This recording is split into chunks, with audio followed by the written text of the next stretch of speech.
really, at the end of the day, it's just the matter of a macro market. It's just what happens. That's why it's really important to have a plan. Have a plan and understand what your goals are. In fact, my camel out there is suffering right now with a broken back. So I actually found Pepe when it was only a couple of hours old, and I'm like, oh, this is a funny meme. Oh my god. Yo!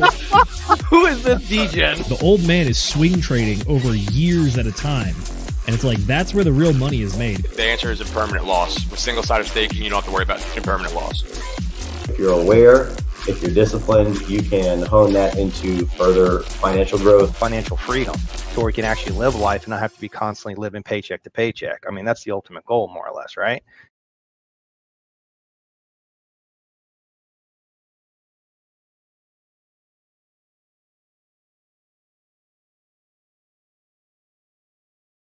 Good evening, ladies, gentlemen, and gentlemen of all ages. We're back for another Friday Book Club. Tonight we're talking about The One Thing.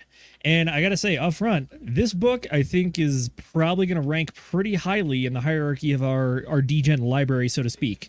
But this book is definitely a focus on what matters the most, and the rest kind of just falls into place. We'll dive more into this later on once we get through our summary and the major talking points. But until then, I want to introduce the rest of our fantastic panel that we have assembled, aka we have the usual suspects tonight. Starting off with my excellent co-host, Will Stevenson. What is going on, my man? Ladies and gentlemen, boys and girls, crypto degenerates, ducks and squirrels, I'm fucking ready to roll. I've read this book a long, long time ago, and I was super happy to reread it again, and I am super fucking pumped and stoked and ready to talk about this one. So let's just dive right into it. I'm doing great. I've been up in a tower all fucking day, so it's good to be back on the ground for just a short period of time. Let's get into it. Mr. Farmer J, bro, what is new and exciting with you, my friend? Hey, what's going on, fellas? Nothing. Just looking forward to covering this book. Like Zenith said, it's a very, very interesting book. I'm going to probably go over it again. I like it. I like it. All right, Mr. McGettit, a.k.a. Nate McGettit. What is going on? Hey, yeah, no, I agree with Farmer J. This was a great book. There's some things in here that I'm going to be implementing myself. You know, I'm one of those guys, you get a little bit too much stuff going all at one time, right? You start, then you start losing, like, oh, I got to be over here. No, I got to do this. Now I got to focus on one thing at a time, get it done, move on to the next one. That might actually be a handy dandy little thing to do. But right over here, right there, we have the lovely Mrs. McGettit. How are you doing? Hello, I am doing okay. We got back from our road trip to go see Will, and I'm still a little, I would say, sore, weirdly enough. You wouldn't think that sitting in a car for hours and hours and hours and hours upon hours at a time would make you sore, but it did. So we just got back Wednesday morning at around 1 a.m. and we've been cruising right along ever since then, just getting everything kind of back to normal here. I think the little 5-year-old here has a little bit of a culture shock from being in the basically like 5 days straight. So he's been getting back to normal. But we had a great time. Got to meet Will, so that was a lot of fun. Hell yeah. This book is definitely going to be, I think Zenith already mentioned it, but near the top of the list for me. I absolutely loved it. Had some very good points. And while reading, or I guess listening to it, because I don't read because I'm a degen, I started recommending it to another friend of mine. So I'm like already putting it out into the ether. And I think it's, I'm just going to do more of that. So can't wait to talk about it. Love it. By the way, for the people that are not part of Earhole Gang like we are, the book actually has like really good pictures and graphics, and just the layout.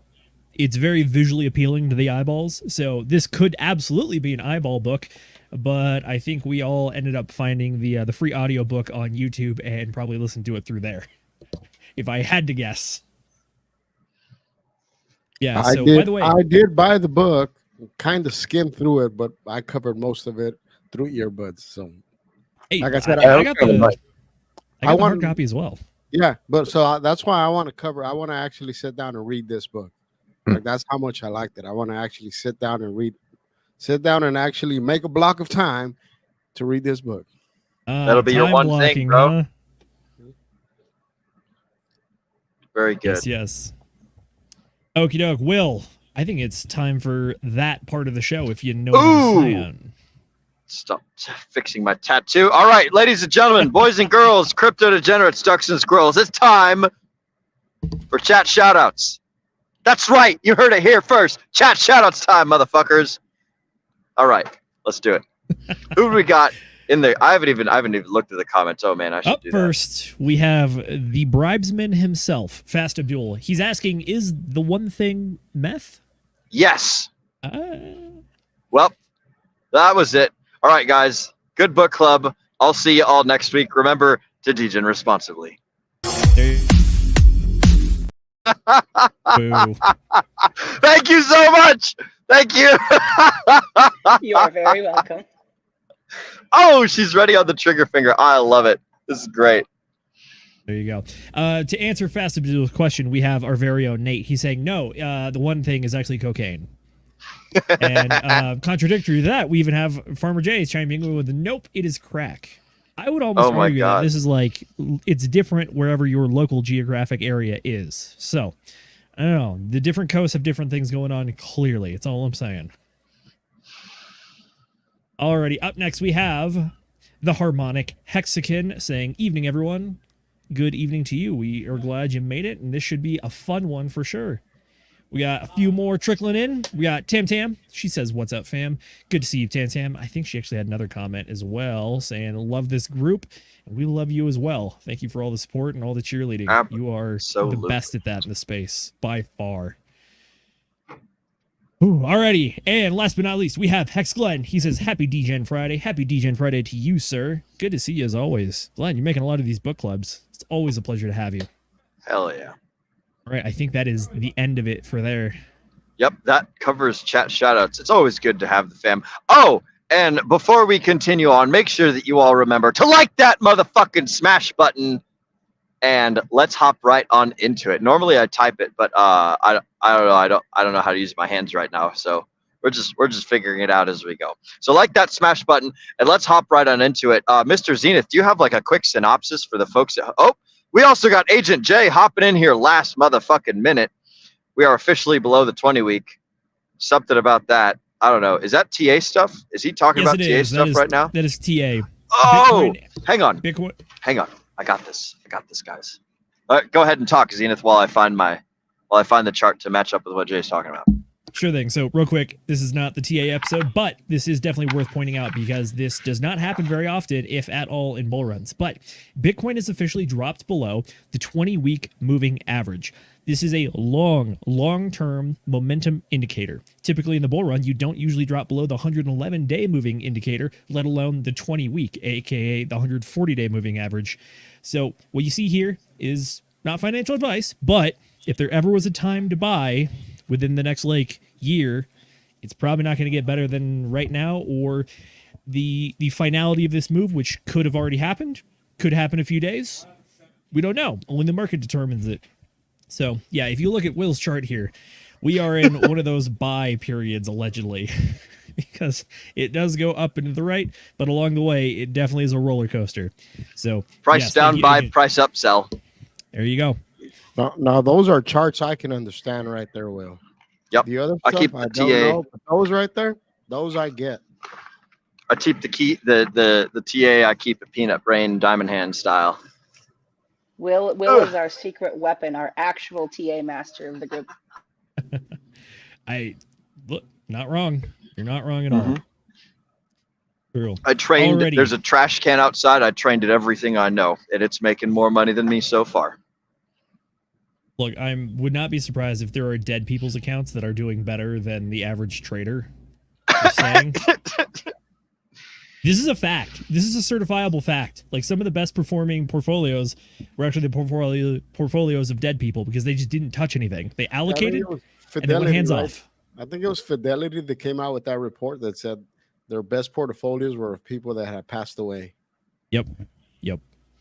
It's more of a stock market thing, but at the same time, though, I would argue it kind of holds true throughout the rest of just investment, including the crypto space.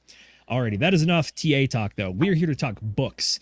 And I'm going to run you through the chapter summary, and then we can get into our main 3 talking points tonight. We want to talk about the main idea. We want to talk about some of the fallacies that the book points out, and we want to talk about some of the tips it gives for living the best life you possibly can. So with that being said, let's get into it. Quick drink. All right, here we go. So first up, it starts right off the bat with the one thing. This is the general concept of the book. This is where the author talks about how, in his experience of trying to help people better their lives or better plan or perform or whatever that they do, it is what he started off with. What were the 3 things you need to do to get to where you need to go? And then he's like, all right, we're not even making this. What are the 2 things? And then he whittled it down to what is the one singular thing that if you accomplish it right now is going to give you the greatest outsized gains for whatever your goals are, short time frame or long time frame. That is the one thing, and you should focus on that one thing. Everything else is just a distraction. Get the one thing done, you'll do most of your work. So chapter 2 is where he talks about the domino effect, which is why this even works. So the domino effect is where you take dominoes and you stack them up as they get progressively larger. And it shows that a singular small domino, if the ratio is done correctly, that is like 2 inches tall, after like 2 feet of space, can topple over a domino that's like 10 times its size. Domino effect is also the idea of the rolling snowball that only gets bigger and bigger and bigger. If you're familiar with Dave Ramsey and the debt snowball, it's kind of the similar concept, but instead of debt, you're more of working on just anything in your life. Progress, momentum, skills, investment, money, you name it. All of it is that stacking small wins consistently leads to larger and larger exponential results. All right, up next we have success leaves clues. This is where the author says that proof of the one thing is everywhere. It's more of when people do focus on that one thing, they end up being successful. He does reference the example of KFC where he started off with a single chicken recipe and focused on that until it was a success, and then the rest expanded out from there. Now we move on to what the author calls some of the lies that you're told in the modern day, which is that everything matters equally. And the basic premise of the book says, no, everything does not matter equally. There are some things that matter way, way more than everything else. And all the other stuff, because it matters less, is the distraction of what is actually important. Up next, we have multitasking, or the idea that multitasking is even possible. I think in this chapter, they even went through a study saying that the people that believe they're good at multitasking, when they tested it, the people actually suck at multitasking. They use the example of juggling, which is that you might think juggling is multitasking, but it's actually task switching, which is you are not juggling all of the balls at the same time. You are catching and releasing a singular ball at a singular moment before you get ready to do it to the next one. So it's single ball now, wait a half second, single ball now. So multitasking, kind of a lie in the author's opinion. Up next, we have a disciplined life. This is where it's the belief that if you have a disciplined life, therefore you are disciplined and everything else will be disciplined. The author takes some qualms with this one and believes that you can build habits that will help you do the things you want to, but just having a disciplined life does not mean that you are actually focusing on the one thing. In fact, the thing you might be focusing on is just discipline for the sake of discipline. Next up, we have willpower is always on, will call. The idea that you can always just summon up some gusto and some willpower, but the author says no, it's actually a finite resource, and you refresh it when you go to sleep, which means that your willpower is actually best early on in the morning before you get whittled down. After this, we have the idea of a balanced life. The author, again, takes issue with the balanced life, which is that if you try to spread yourself too thin over too far of areas, aka balance, you're just diluting yourself and you're not really going to get outsized gains in any one area. It does mention, though, on the other side of the seesaw, so to speak, is that if you go too hard in a very singular specific area, that is just recipe for disaster. So it's more of focusing hard for long periods of time, pulling back a little bit, and then keep going into the areas you're trying to focus. Because like he mentions previously, if you focus on too much stuff, you're not going to get anything out of it. Lastly, big is bad.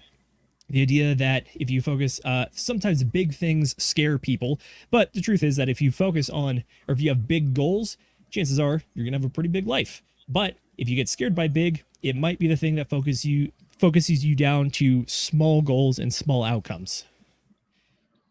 After that, we have the truth. Life is a question.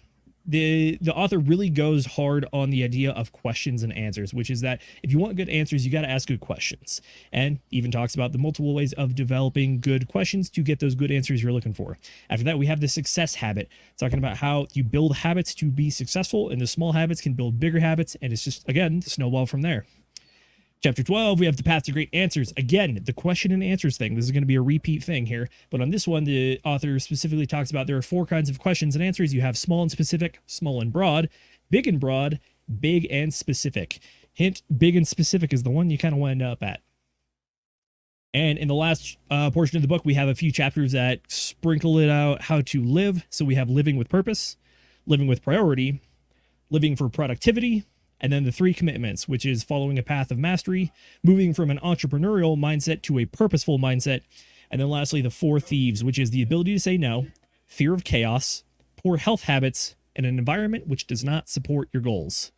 And then after that, the final chapter is the journey, which talks about the journey. It's a little more of a abstract concept, abstract chapter, but still a good one. Alrighty, that is the longest 5 minutes of summary done. I need another drink real quick. So before we get into the very specific sections in our discussion, I want to go around the horn and ask everybody, what was your favorite chapter or 2 if you had them? Will, what you got? Oh man, so I don't remember the actual chapters, but the part where he talked about the scheduling, like, or no, yeah, it was either the schedule. Yes, time blocks, specifically time blocks. That one really rung out to me, and I don't remember anything that he said in there because I was up in the tower while I was doing all this stuff. So I got to basically go back up there to remember like the words that were happening. But I remember that I fucking loved the time blocking section. That one was my favorite. What about the rest of you guys, Farmer J? Or why don't you give me some feedback there, Zenith? The time block section, I like that one as well because it described a big disconnect between like the creative and the working type versus like the managerial types, which is that if you're a creative person or a worker, such as like a coder, a painter, someone doing physical labor, like, I don't know, maybe climbing a tower, which is that you think of your time as really being in 4 or 5 hour chunks. And if you interrupt that chunk at any time, you're really just becoming super inefficient. Yep. Conversely, managers, they operate on a lot of meetings and coordination with a lot of people and just a lot of chatter as opposed to doing, which is just message traffic to build plans and whatnot. And they operate on an hourly basis. So if you have someone that requires 4 to 5 hours at a time to do work, and then someone who uses 1 hour chunks at a time, if you try to merge these two incorrectly, you're going to end up destroying all your productivity. So. Oh, shit. Dude, you just reminded me of the thought. Okay, I just remembered what it was. So one of the things that I do, and Sam can attest this as well if he was here, but oftentimes, so I love like cleaning and organizing things. That's one of my favorite things to do. And one of the issues that I have whenever I'm in like a very like misorganized place, like if there's a whole bunch of tools like strewn about on a workbench, and I'm like, I go to start putting everything away and like organizing a garage, or like I'm packing up my truck. Actually, that's a good example. When I'm like cleaning something, I will see something out of place and I'll be like, ooh, I need to fix that thing. And then like on my way to it, I'll like notice something else and I'll be like, oh, I'm going to take care of this really quick. And I get distracted from like my original thing. And I basically like ping pong all over the place instead of like focusing like, okay, clean the bench. Okay, load the boxes. Okay, put the boxes on the truck. Or okay, like do this, that, and the other thing. I just like fucking ping all over the wall like a discombobulating ping pong ball. And when he was talking about this stuff, the time blocking specifically, like do this for this time, then do the next thing. I was like, oh shit, wow, that's like he's fucking calling me out right there. So that's what it was that stuck out to me when I was. It's like when I'm up in a tower, there's no problem because it's like you can do only one thing at a time, and so it like the tower lifestyle is very like power of now, and also like the one thing, because it's like you do one thing or you die, you know. So it's very different life down here on the ground, being a ground pounder and things like that. But yeah, that was the thing that got me. Who's next? Farmer J. Let's toss it over to you, brother. Well, I'm also going to say the time block thing was I found it very like important. Like it's just something that like really spoke to me, right? And I'll tie this in with something he spoke with at the end of the book, right? The what are your biggest regrets in life, right? And it's the stuff you never took the time to do. So I guess it goes through the book, right, of how focus on one thing to get through the other thing, right? So it really spoke to me because, like,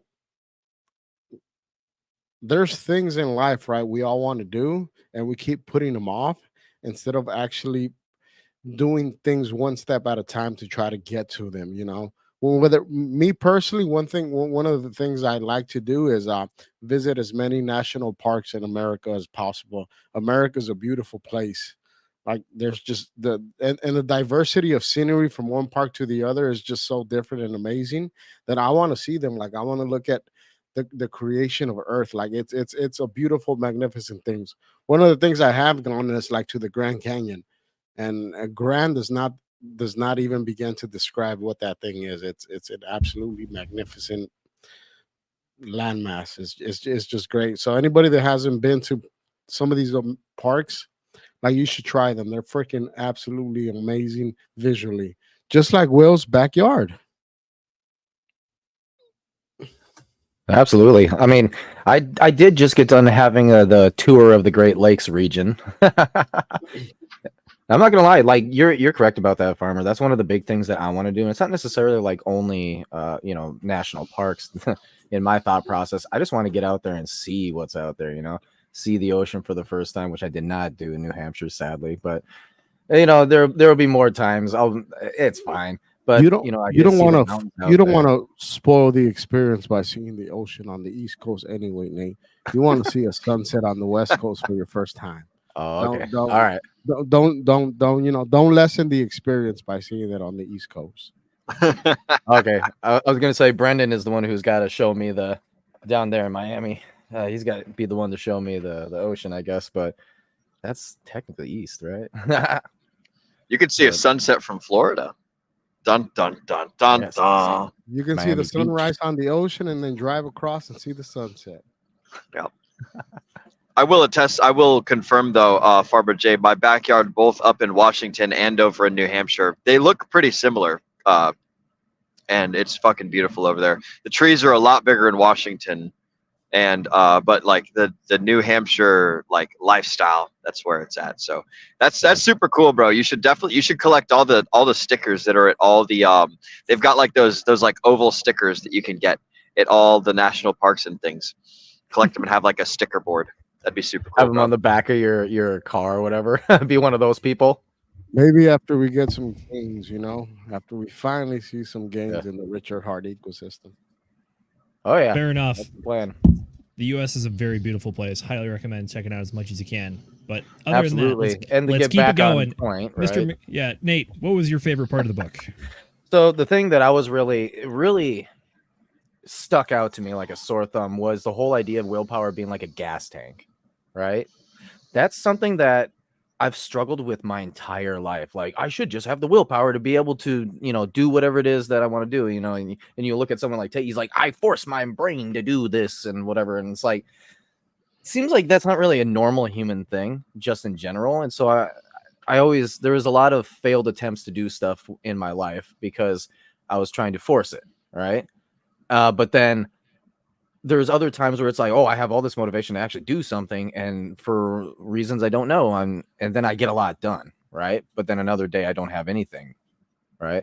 So the whole idea, listening to how he's talking about like how you start the things that you want to get the most amount of work done should be like right away in the morning, because that's when you have the most amount of willpower, right? That's when your tank is at your fullest. And so you should start right away with that stuff. And then later on in the day, you should have almost like a wind down, where that's where you start spending time with family and doing things that are not as that you don't need as much willpower for, And it really kind of got me thinking, right? Got me thinking about the way that I'm productive and the way that I'm doing things. And like I said, this book, there are things in it that I want to implement in my own life. This is a good book. For sure. I think I'll go ahead, Z. real quick. Yeah, Nate, that was a great point that you highlighted, which is the willpower gas tank. And I think this ties into some other stuff that we talked about previously. I can't remember if we did it on a book club or a Sunday episode, but we talked about the idea of decision fatigue, which is that the more decisions you have to make consecutively, the worse your decision making is going to be later on. They've done actually studies on this with shoppers, which is that the longer you shop, especially during like busy shopping days like Black Friday, the worse your financial decisions are later on, which is that you start making less and less fiscally responsible ideas the longer you've been in the store, just because your decision-making ability, or aka your willpower, gets fatigued. And the same thing goes for your workday, which is that even if you don't claim to be a morning person, I bet chances are you're probably the most productive between the hours of 9 and 12. So that dovetails exactly into this book, and this is just taking it from more of that decision idea to actually applying it practically in your own life. So excellent point, Nate. I like that one a lot. I will say that on the subject of willpower, you can. It's not that it's necessarily infinite, because there is a price that you pay when you fake it till you make it, or when you use external sources for like willpower or whatever. If you like go and smoke a cigarette or smoke a cigar or something, and you get that testosterone high, if you snort cocaine, if you drink a cup of coffee, like there are Biden. Yeah, if you're on that crack life, or if you're smoking the meth or whatever, there are ways that you can or even hypnosis or something. Like you can hype yourself up into a good mood by like faking eagerness and excitedness until like you actually like your brain gets convinced, like, oh snap, I'm eager and excited. Or like even if you guys remember, have we covered The Wolf of Wall Street yet for book club? We have not. We did Way of the Wolf, the sales book. Oh, we did? Okay, excellent. So in there, he talks about using the boom boom and the clenching of his fist and saying yes, or like, and all those things combined to force himself to be in an active mood and like have more of that stuff. You can do all that stuff through training and like over time and stuff, but like in general, the principles that he's talking about in this book, the one thing, are all correct. You're like, for most folks, you're way better off doing the productive things in the morning. Just know that there are alternatives out there. It's just you have to understand there's a cost that comes to them. So that's the 2 cents that I wanted to throw in there. Everyone knows about coffee. We all drink coffee in the morning. Come on now. And but like some of the ones that people don't use as often is like getting in a quick workout. If you jump on a trampoline, even like that causes your body to release endorphins.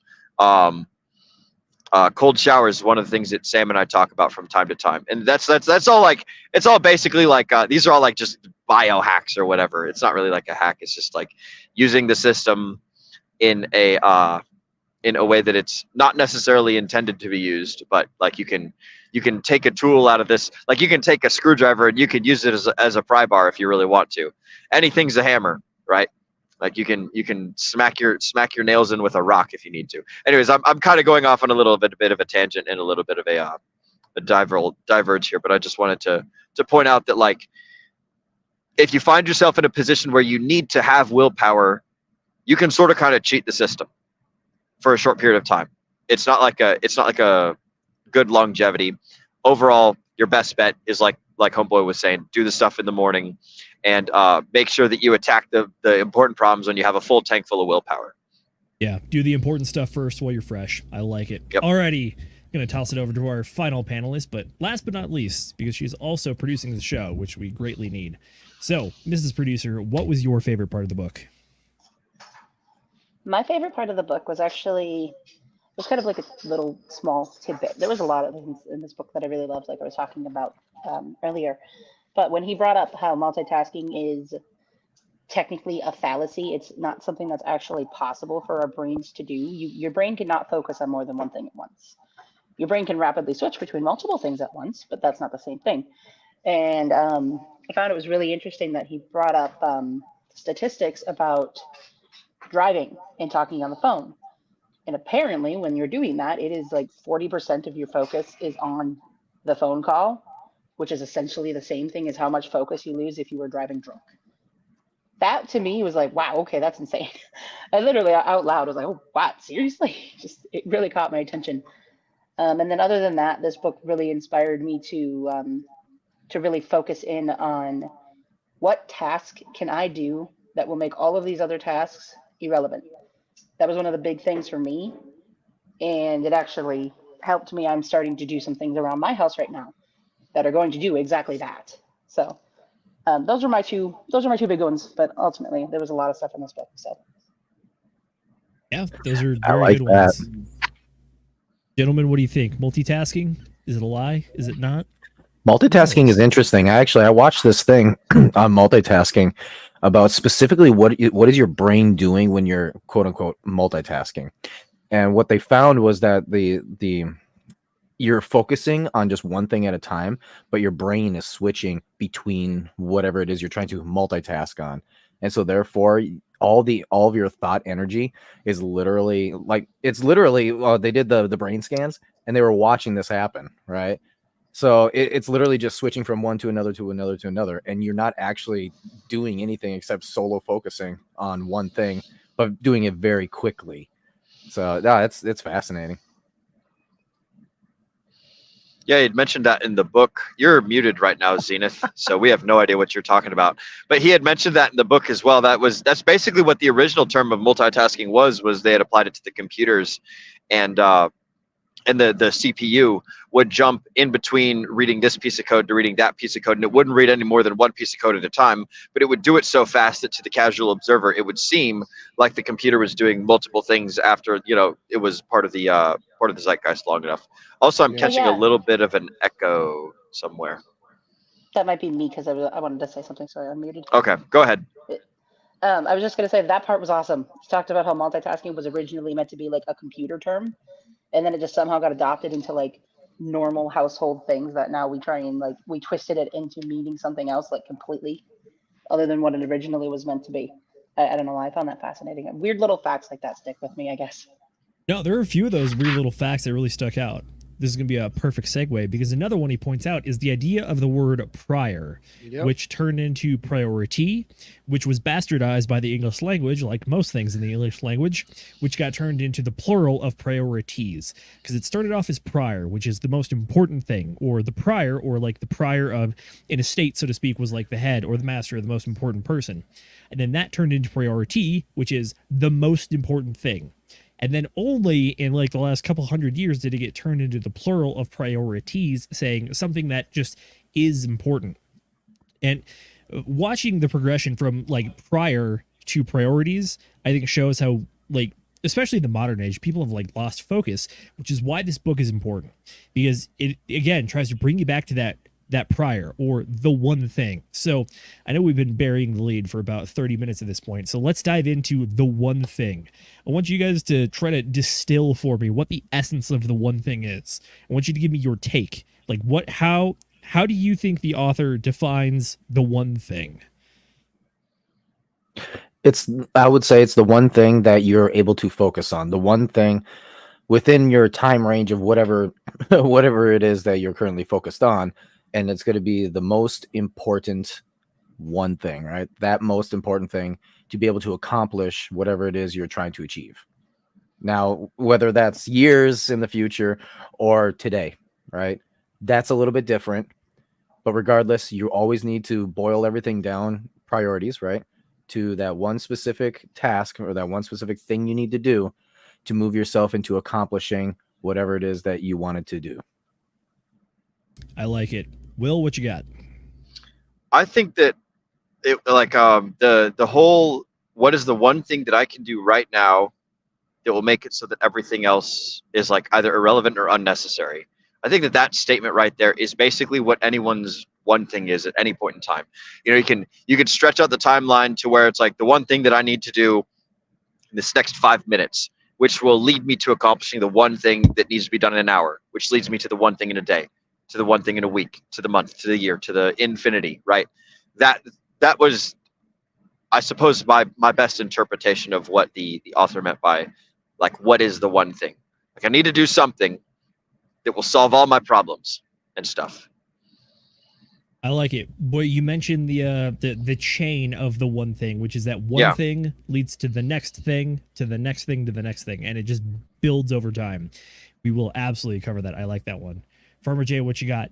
In your opinion, what is the one thing? Yeah, kind of going off the same topic where we're kind of, what everybody has in mind from my perspective anyway, is that like what do we need to focus at right now? I know we have greater goals in life, and we have different visions for where we need to be, but right now, like, what is our focus at the moment, and what do we need to do, whether it be by the hour or by the day, right?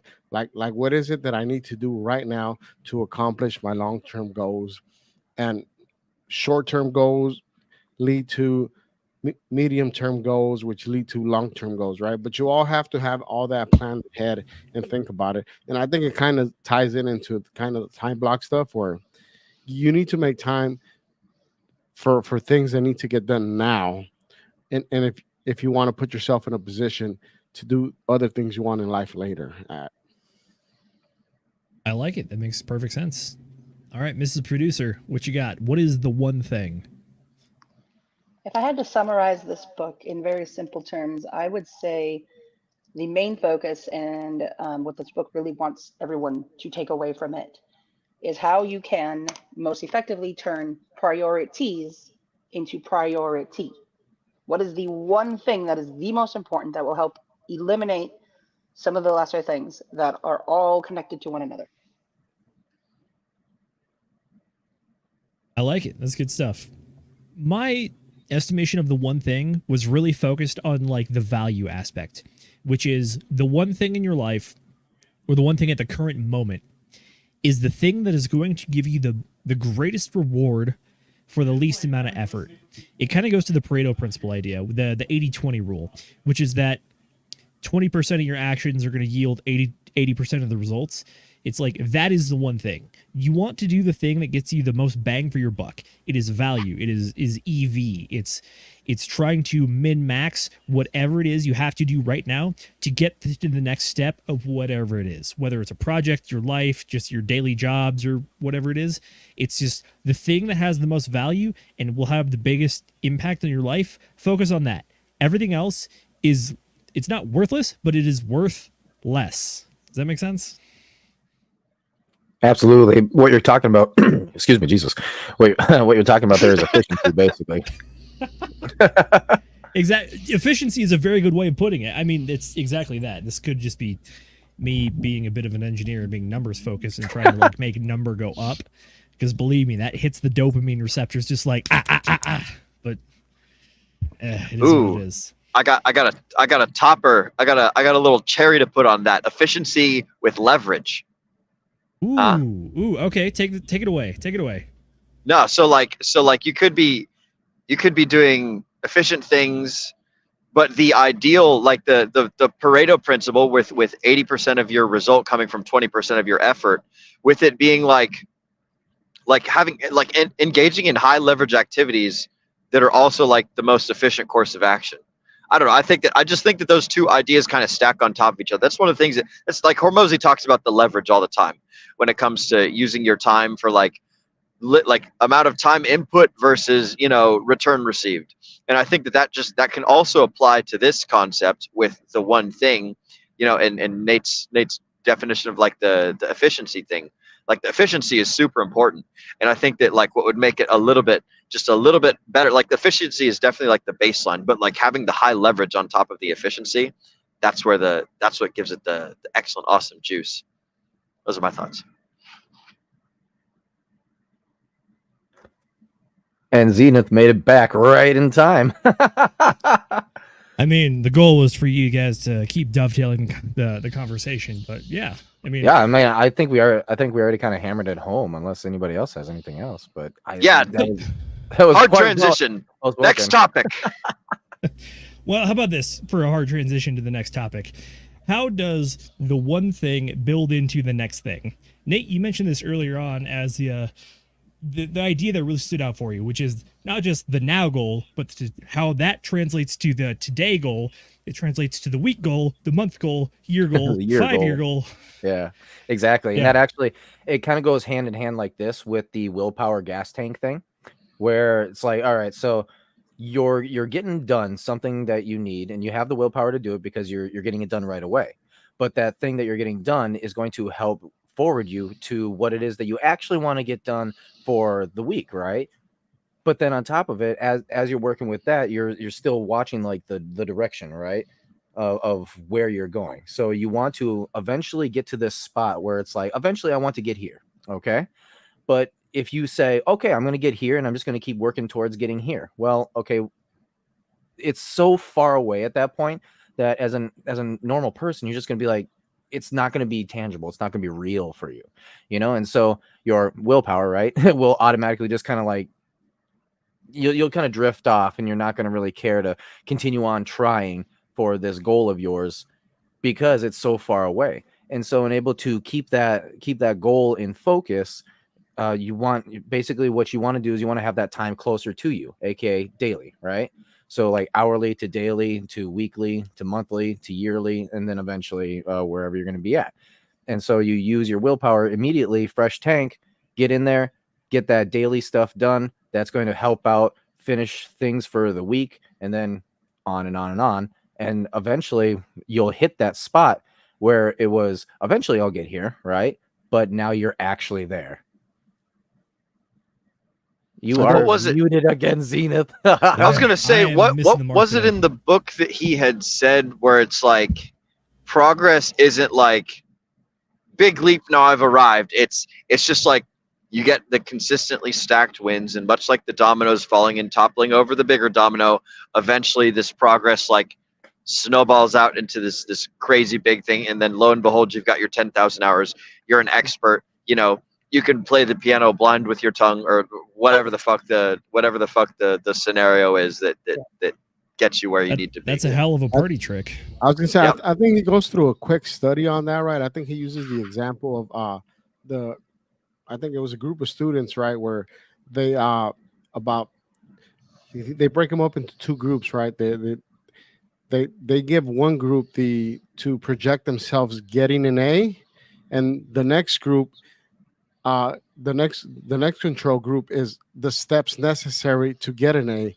And the people that actually focus on the steps did better than the people that just saw themselves at the end, instead of the people that actually saw themselves doing the steps to get there, which is a very small sample compared to life, right? Because you're talking about maybe a week or two, you know, a test is coming, how you're going to prepare for it. But I guess it leads more into the bigger picture in life, where you, if you want to see yourself there, what are the steps you need to take to get there? And they're very slow steps, and it can take a very long time. But if you don't see those steps beforehand, you're never going to get there. That's true. Yeah, it's the difference between looking at the destination versus the process. If you just envision a result, cool, you're just imagining a cool thing happening to you. But if you imagine the process and like really walk through the steps of like how to go like 1, 2, 3, 4, 5 instead of just jumping all the way to 5, then that's going to help you understand how to get there, and then also all the little challenges that are going to catch you up on the way. Because in conjunction with the study you mentioned, the other thing that was dovetailed into this one was the idea that humans are very bad when it comes to properly estimating what they're able to do. In fact, we overestimate what we're able to do. And then once you actually try to do the thing, you realize, oh, there's a lot of stuff I forgot that I have to do on the journey to the place I want to go. One of the cool things, so for people who are trying to like visualize what it is that we're trying to talk about, right?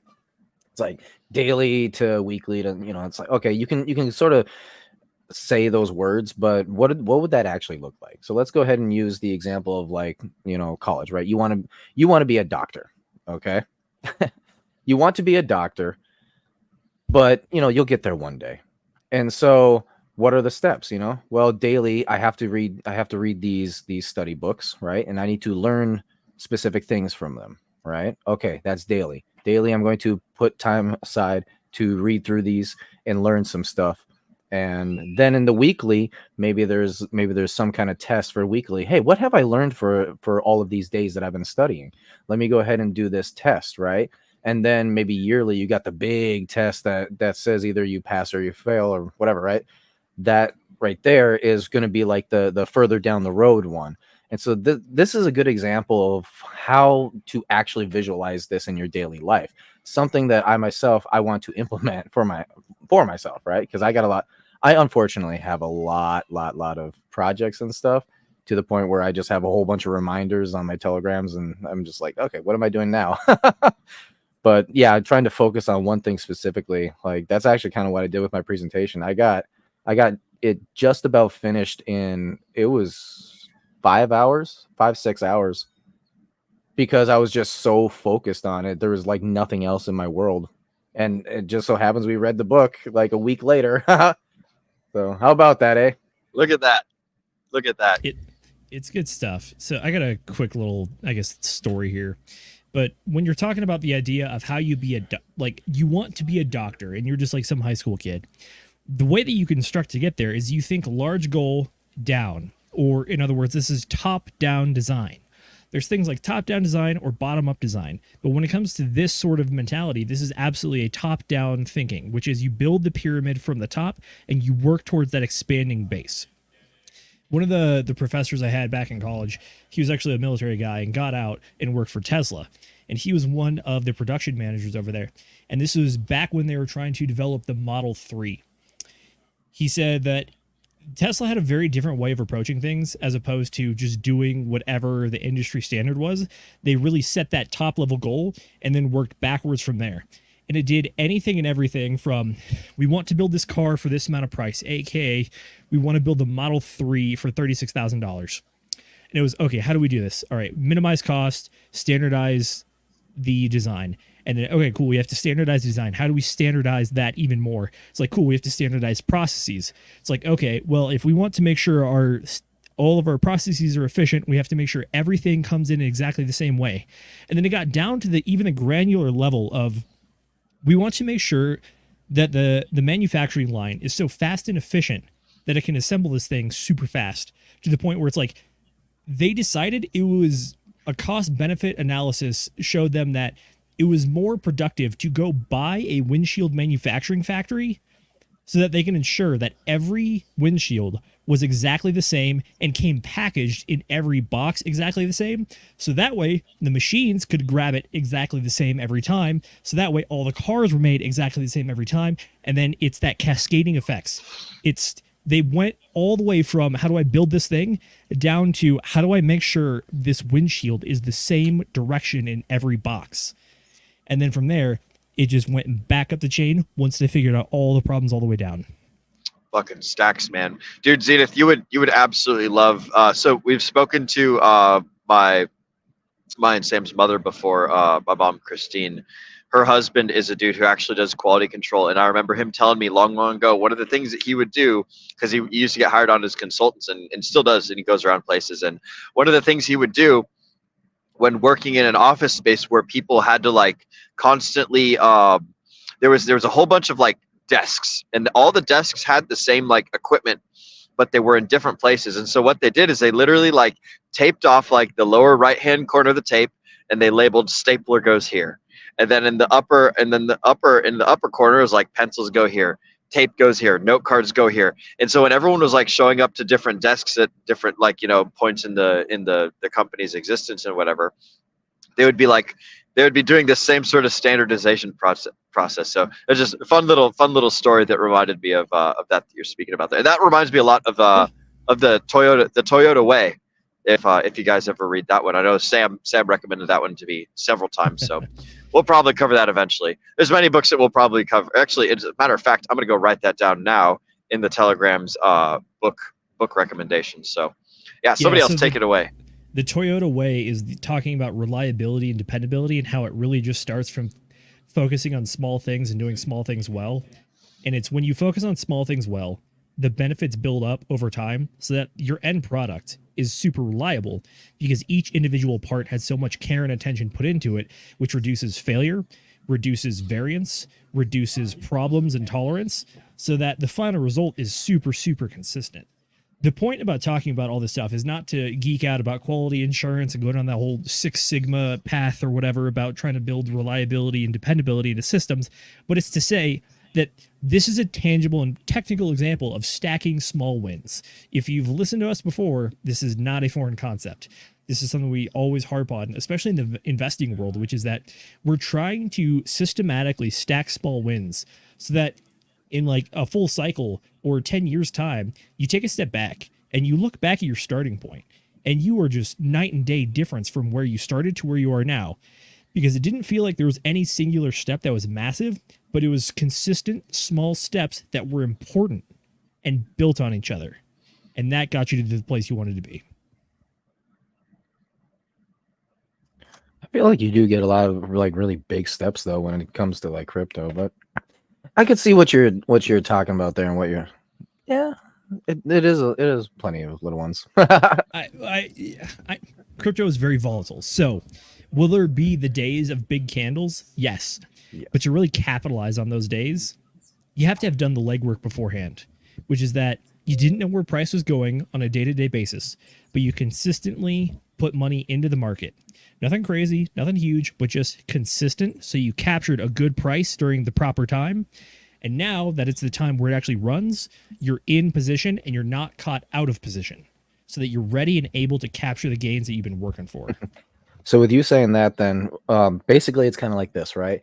So your daily is like you get home after work, right? You got a couple of swaps here and there. You got a couple of checks on charts on certain coins and stuff you want to take a look at, right? But then also you want to be trying to learn something new, right? And so then you go and you study something, right? Maybe something like that. Another thing then from there is then into like a week or the months, right? Where it's really boring because everything's just kind of going up and down and just not going anywhere. Nothing is dropping hardcore. Nothing is rising hardcore. What are you doing? Well, you're stacking more and more of those learning opportunities to just simply prepare yourself for the fun days, the big event days. That's how you will truly win, because now you know what you're doing, right? Rather than just like, oh, I think I'm going to go away from crypto for a while. I'm going to wait till all of a sudden I start seeing green candles and then I'll come back. You know, you have prepared yourself. You prepared yourself for those times when stuff starts taking off. And so now you are able to take advantage of it and not get wrecked. God bless those people that will come in at the top of the green candles and buy our bags. We love you, Very exit true. liquidity. Yeah, you need somebody to do it. And unfortunately, there are people that are more than willing to chase green candles and be that exit liquidity. But that's neither here nor there. Tell you what, gentlemen, I think we beat up the one thing pretty good, and we're ready to transition to some of the other topics, such as what are the lies that the author talks about. We already covered multitasking. So I want to start off with the idea that everything is equal value, because I think this is one of the things that I harped on in my synopsis of the one thing. So what do you guys think about this? The premise that the author makes is that when you focus on so many things, you tend to believe that they all matter the same amount. Therefore, if you knock out any single one of them, aka all boxes on the checklist are the same value, so just knock out whatever boxes you can. This means that everything is the same value, but when the author is analyzing things, they don't all produce the same result. So what do you guys think about this idea that everything is the same value? What are the best cases that you can give to prove that not everything is of equal value when it comes to things that you can do? Bro, have you ever tried to move something really heavy with an apple, and then you're really hungry and you tried to eat a crowbar and you're like, oh man, these aren't the right things for this job. I like them both. I like apples and I like crowbars, but apples and crowbars, they're not equal. Like, you can't use them for the same things as each other. They're each like purpose built to do their own thing, right? And this goes for people too. When he was talking about this in the book, that's one of the things that that's my common response whenever someone says that men and women are equal. Is I say apples and crowbars aren't equal, right? There's when they say that, oh man, I'm not gonna go down. I almost took us down. We're on YouTube. I got to be friendly here. Okay, so hang on, I got to recatch my train of thought. Apples aren't equal to crowbars is the long and short of it, right? Nothing in this world is equal. Like, all of us here on the DGen Roundtable, none of us are equal to each other. We're not comparable. We have a lot of similarities, right? And we're all like cool human beings, and perhaps, like, if you want to take the religious stance that all human beings are equal in the eyes of the creator person, then excellent. That's great. From a moralistic standpoint, sure. But like from a realistic standpoint, good old Donald Trump is not equal to the homeless electrician who lives under the 405 in a tent somewhere. True. You know? He's a far superior man. I will. Well, admit. maybe when it comes to being president of the United States, for sure. But when it comes to setting up a tent or perhaps running some wire through conduit, I'm willing to bet that Farmer Jay is probably superior in that realm. Like, I'm probably better than my doctor is at Muay Thai, but my doctor is probably a lot better at sewing up my broken organs after I lose a Muay Thai match or something, right? So like, everyone's better at some people than other things, but like people aren't. Or when you people, buy back those organs you sold at the bottom of the market. Yeah, yeah, no kidding. I gotta buy back my kidney. That's man. What talk about the best leverage? I don't want to get too far gone down this rabbit hole, but that's what I think of whenever someone says it, like, oh, these two things that are, like just as a blatant like straw man argument, these two things are equal or whatever. It's like apples aren't equal to crowbars. That's my best thing. We have someone who has joined us here real quick before we hop on. Sam, I would like to welcome you to the One Thing by Gary Keller. This is a book that Sam and I have read extensively, so I'm super stoked to get to hear your thoughts on it. But Sam, we are currently talking about the not so truthful truths in the lies in the book that people are often told, like, when he was talking about the frog in the boiling pot of water, and like, if you work really hard at something, like, then it's a good thing to do all the time, because working hard for the sake of working hard is always a good choice. Like, that's another lie we're told. You need to work hard with purpose is the caveat to that. But anyways, so we were talking about like what were some of the favorite lies in the book, and Zenith had mentioned like the one about equality and things being equal things. So welcome to the stream, brother. How are you doing? What's new and exciting with you, real quick, and then let's launch into some of your thoughts about The One Thing by Gary Keller. Awesome, good to be on here. Thanks for having me, guys. So I'd have to say that one of my favorite things about Gary Keller's The One Thing is that one of the lies that came to mind was that that you've got a we do it live, folks. We do it live.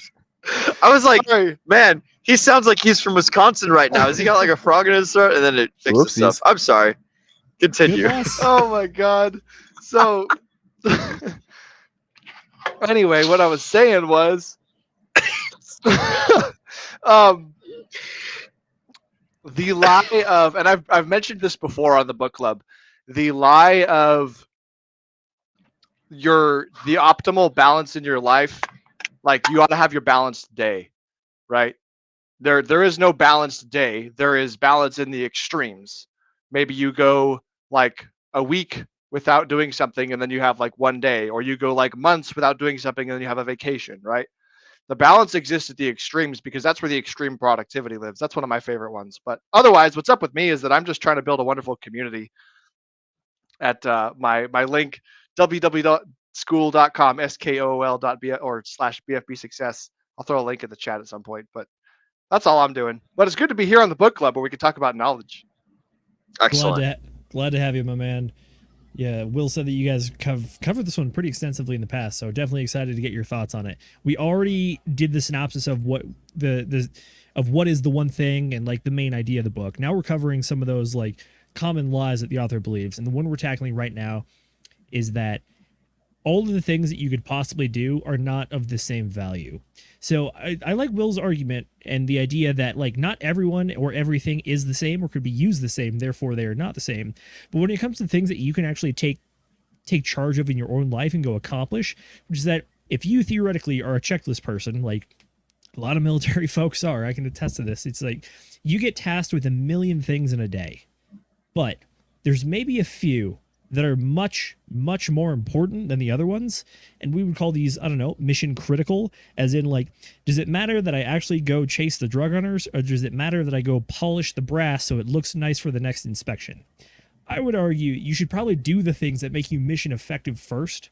And then if you have time later on, then you can focus on the things that will matter later. But right now, we're on patrol, we're chasing the drug runners, let's be mission effective.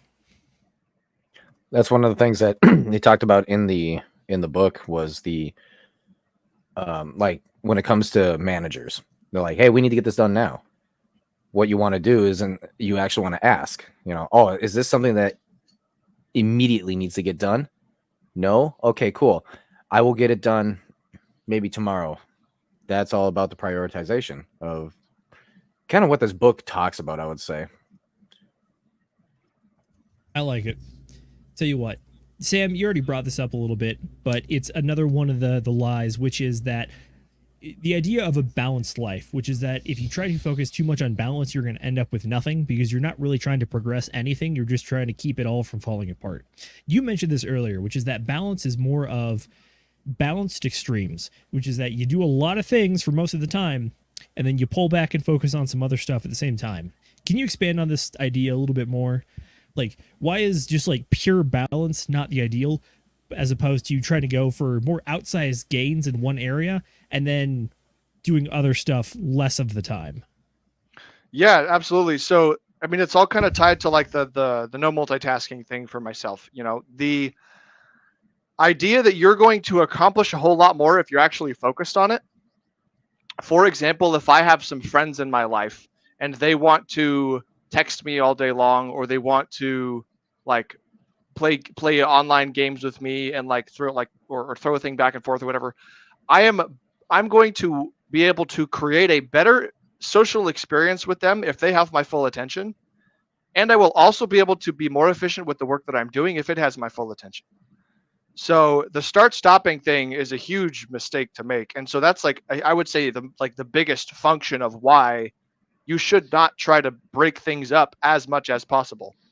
And I would say that like, I mean, that boils down to like your work day too. Like if I'm going to send a bunch of emails, I should do that instead of doing it for 30 minutes every morning. I should do that for, 2.5 hours on one day. You try to batch things together so that you can make things the most efficient. So your start stop is less broken up. So there was actually something I just read, or not read, I heard from Hormozy about the idea of managing time versus creating time, and the idea that like when a creator is creating something, they need to have a big block of time so that they can get through whatever it is they're doing. And managers basically have the idea of like, well, we like break up in everything like little chunks and like have a little meeting, and then we have a little meeting, and we have a little meeting. And so when those things interrupt the creators, you get this massive problem. And so just like you have to be willing, if you're the creator type and you're doing that kind of work, having a big block to focus and get a whole bunch of stuff done on this one topic is just going to end up being a great idea. Did that kind of answer your question? Yeah, it did. But I think it's funny that you mentioned Alex Hormozy, because I think he is also one of the people that really picks up on this. Back in $100 million offers, right? Yes, offers. Leads is the next one we're going to cover, but $100 million offers. He talks about the idea of you want to focus the majority of your energy into a single endeavor, because if you try to focus all of your energy into a lot of different endeavors, you can kind of imagine it as the cups, which is that you can either fill up one cup and overflow it, or you can put a little bit into a bunch of different cups. And he's one of the people that argues it is better to overflow that single cup, because the overflow is the analogy for success or profit or just massive just wealth and success and whatever. It is that home run that's not worth 4 points because you hit a grand slam, but it's that weird thing in business where you can hit that home run worth 1,000 points just because we live in the asymmetric world. So should you ignore your health? Obviously, no. We'll cover that in a little bit because the author talks about that as well. But it's the idea that if you focus on the thing that is important, you will get the most reward out of it. AKA, you're going to overflow that cup, and that by not balancing, so to speak, you've directed your efforts to actually yield a return that is worthwhile. People oftentimes, when it comes to talking about these sort of things, yielding a return, that's not necessarily always just monetary, Exactly. Yeah. One of the things that, who was it? It was Carnegie, right? Who was talking about don't split up put all your eggs into one basket. Don't split them up, right? And from there, it started moving on into mastery, right? And I don't know if that's the direction you want to take it, Z, but or if you want me to talk about this here. Do it. Take it away. Okay. All right, cool. So yeah, and then it started moving into mastery. And the idea is basically this, right? So you go from one basket, right? You're going for that one thing. And now you are going to study and you're going to work on that one thing. Now, generally, when it comes to the blocking, he was talking about put 4 hours aside for that one thing, right? And the reason for that is because 4 hours a day, basically every single day for an entire year, would get you the 10,000 hours of mastery, which was a different study done by somebody else that I can't remember their name right now. But ultimately, that is the difference between someone who is really good at doing something and will get paid a lot generally, usually, right? And able to do whatever it is that they're a master at, and somebody who just sort of doesn't can get by, right? And it's all about that mastery. So what you want to do is you want to find the one thing that you want to do. And this this ties right back into what we were talking about. You know, I will be out here one day. I'm going to go do this thing one day. And then, you know, daily and the weekly and the monthly and the yearly, and then eventually there. Ultimately, it all kind of ties together into you're working every single day for a good block of about 4 hours on this particular one thing that you would like to do and get to this place eventually. And that one thing with the block of hours practicing and doing all that ultimately is going to get you the skill set and the mastery level that you want to be able to get over here. And when you start looking at this book and kind of like lots of different chapters, but they all kind of tie in together to have this lifestyle of every single day. Yeah, you're going to be working towards the mastery of this one thing that you want to do, that for the most part should be, or at least you would assume would be very satisfying and purposeful. Okay, I like it. Anybody else? What you got? I think what we were talking about, like everything matters equally, right? Well, try to disprove that everything matters equally. Yeah. And I think the book kind of goes over it in that chapter that, you know, and it kind of ties into the latter chapter of priority, you know, that achievers always find a way to, you know, make a clear sense of what's more important first, which I guess like it's a bastardization of priority, right? Because now we have priorities, right? But at what level do we place these things that need to get done, right? I'll tie it back to the construction field, right? If I have two things that need to get done that week, like there's a wire pull and I have a concrete pour going on that week, well, I probably want to make sure that I have everything set in place before the concrete. If the concrete pour is being done in the middle of the week, I probably want to prioritize everything that needs to get done before that pour that at the beginning of the week, and I can always pull my wire towards the end of the week, because once that concrete gets poured, there's nothing I can do about it. I'm screwed. So prioritizing what needs to get done and steps. I like it. That makes sense. So I'll try to tackle the other half of this question, which is if the truth is that everything does not matter equally, why has the lie that things do matter equally been promoted? And I think one of the things that the author talks about on this is it's not explicitly called out, but it's one of the modern ideas that if you look busy, people will think you're busy, and it's chasing productivity for the sake of productivity. It's not actually trying to get results or progress, but it's the idea that you are some sort of middle cog in a very large machine. Therefore, as long as you do the bare minimum and try to appease the higher ups and look busy, you will be rewarded for such. It's possible. It's focusing on the wrong things. This kind of goes back to the Toyota concept that Will mentioned previously. It's the invention of Six Sigma, or developing systems that actually do things. It's that if you try to measure something, people will care about it. So if your boss starts measuring what time you show up to work, they start measuring the amount of hours you work and what time you show up, as opposed to what you actually do at work. So it's the difference between measuring something that you care about versus don't care about. And if you start measuring things that you don't care about, then you're just going to be measuring a bunch of things or making sure that you hit all the boxes on the checklist. So this book, in my opinion, really tries to reframe the question and put it back on the idea of actually accomplishing things rather than just filling a role for the sake of filling that role. What do you guys think about that? Am I on the mark here, or am I missing it? No, I think it's important to only measure the things that are important, because like you start to get into the low leverage, low efficiency system. And there's probably something to be said for like gauging whether something's important to you, whether something's important to your tribe, whether something's important to your boss, whether something's important to your, the future, 1,000 years of humanity or something like that. So, where was I going with this?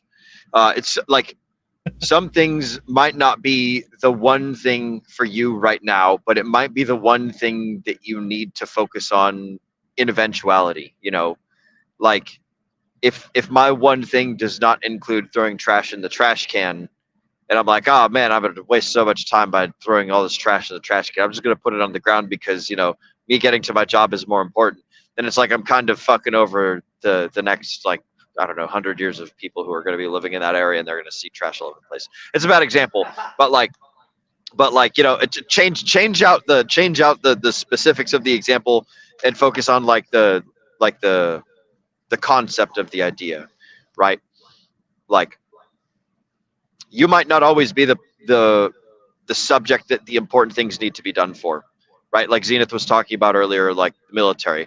Like, my one thing while I was in the military wasn't necessarily always the mission that was at hand. Sometimes I was more focused on things that weren't the mission. Sometimes I was focused on things that were the mission, whatever that may be. And if I'm focused on shit that's not the mission, then it's up to my superiors to get me like back on track and be like, hey Stevenson, fucking pull your head out of your ass, or whatever the hell, And it's like, oh shit, Sergeant, you're right, or fucking you got it, sir, or whatever the hell, right? But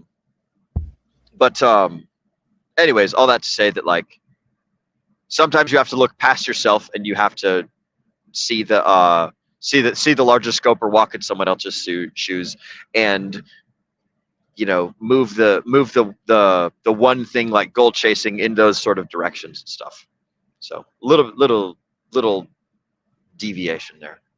It makes sense. So, tell you what, we'll do a bit of a transition here. We've been trying to tackle the lies. One of the lies was the idea of the balanced life. And the conclusion that the author has led us to is that it's good to focus on things like disproportionately for a large amount of time. But then there's also seems to be a contradictory argument made in the book, which is that if you try to ignore certain things in your life is going to suffer, specifically like health, family, friends, that kind of things. So if you're chasing productivity but ignoring your health and your family and your relationships, that you're going to have a bad time, so to speak. I got a quote for this one real quick, which is the idea of juggling and the durability of each of the things that you are juggling. So it is, imagine life is a game in which you're juggling 5 balls. The balls are called work, family, health, friends, and integrity. And you're keeping all of them in the air.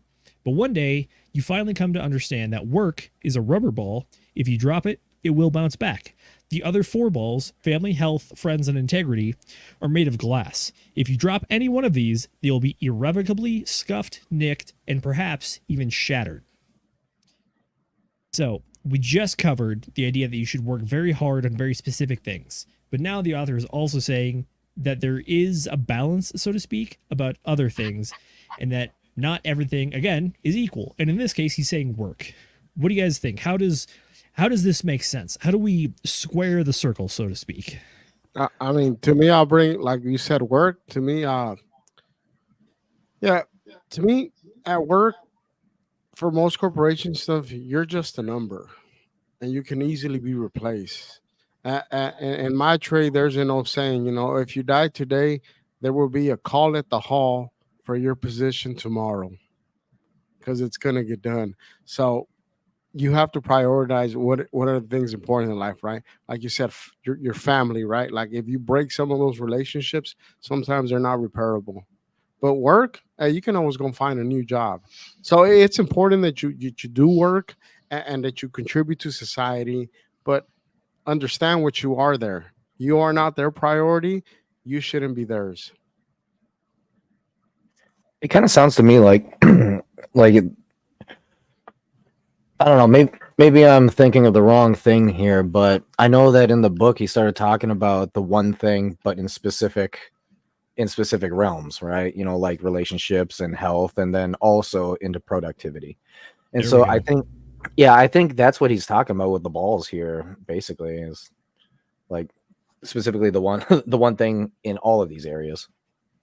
You just don't want to mess up the one thing with like relationships and stuff. Don't fuck that up. I think you might be asking the wrong question, guys. I mean, you ought to look at it this way. You could worry all about how you're juggling these balls, or you could spend a bunch of time figuring out how to make your floor made out of rubber. Ooh. Okay. How do we? Can you elaborate on that? Yeah, Yes. sure. If you figure out a way to make lots and lots of money, you could probably solve a lot of people's problems in repair relationships if you drop them. Isn't this like the Uncle Scrooge thing? Or yeah. Yeah, but you can't repair your health once it's screwed. Once it's gone. I mean, That's pretty fair. Yeah. like if you got terminal cancer, and you got stage 4 cancer, and you could have solved it when you were at stage 1. Stage 4 is probably not looking too well for you. For sure. I think, Nate, you mentioned the Christmas Story, right? Yeah. So DuckTales.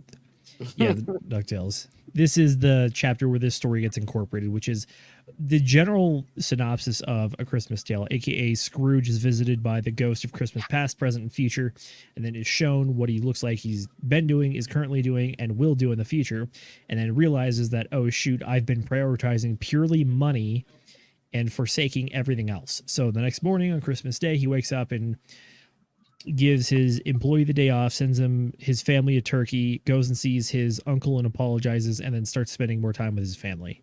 It is, I know that I'm gonna give Sam a little pushback on this one. It's the idea that, like, sure, you could try to make the floor out of rubber by just making more money, therefore everything is solved with money.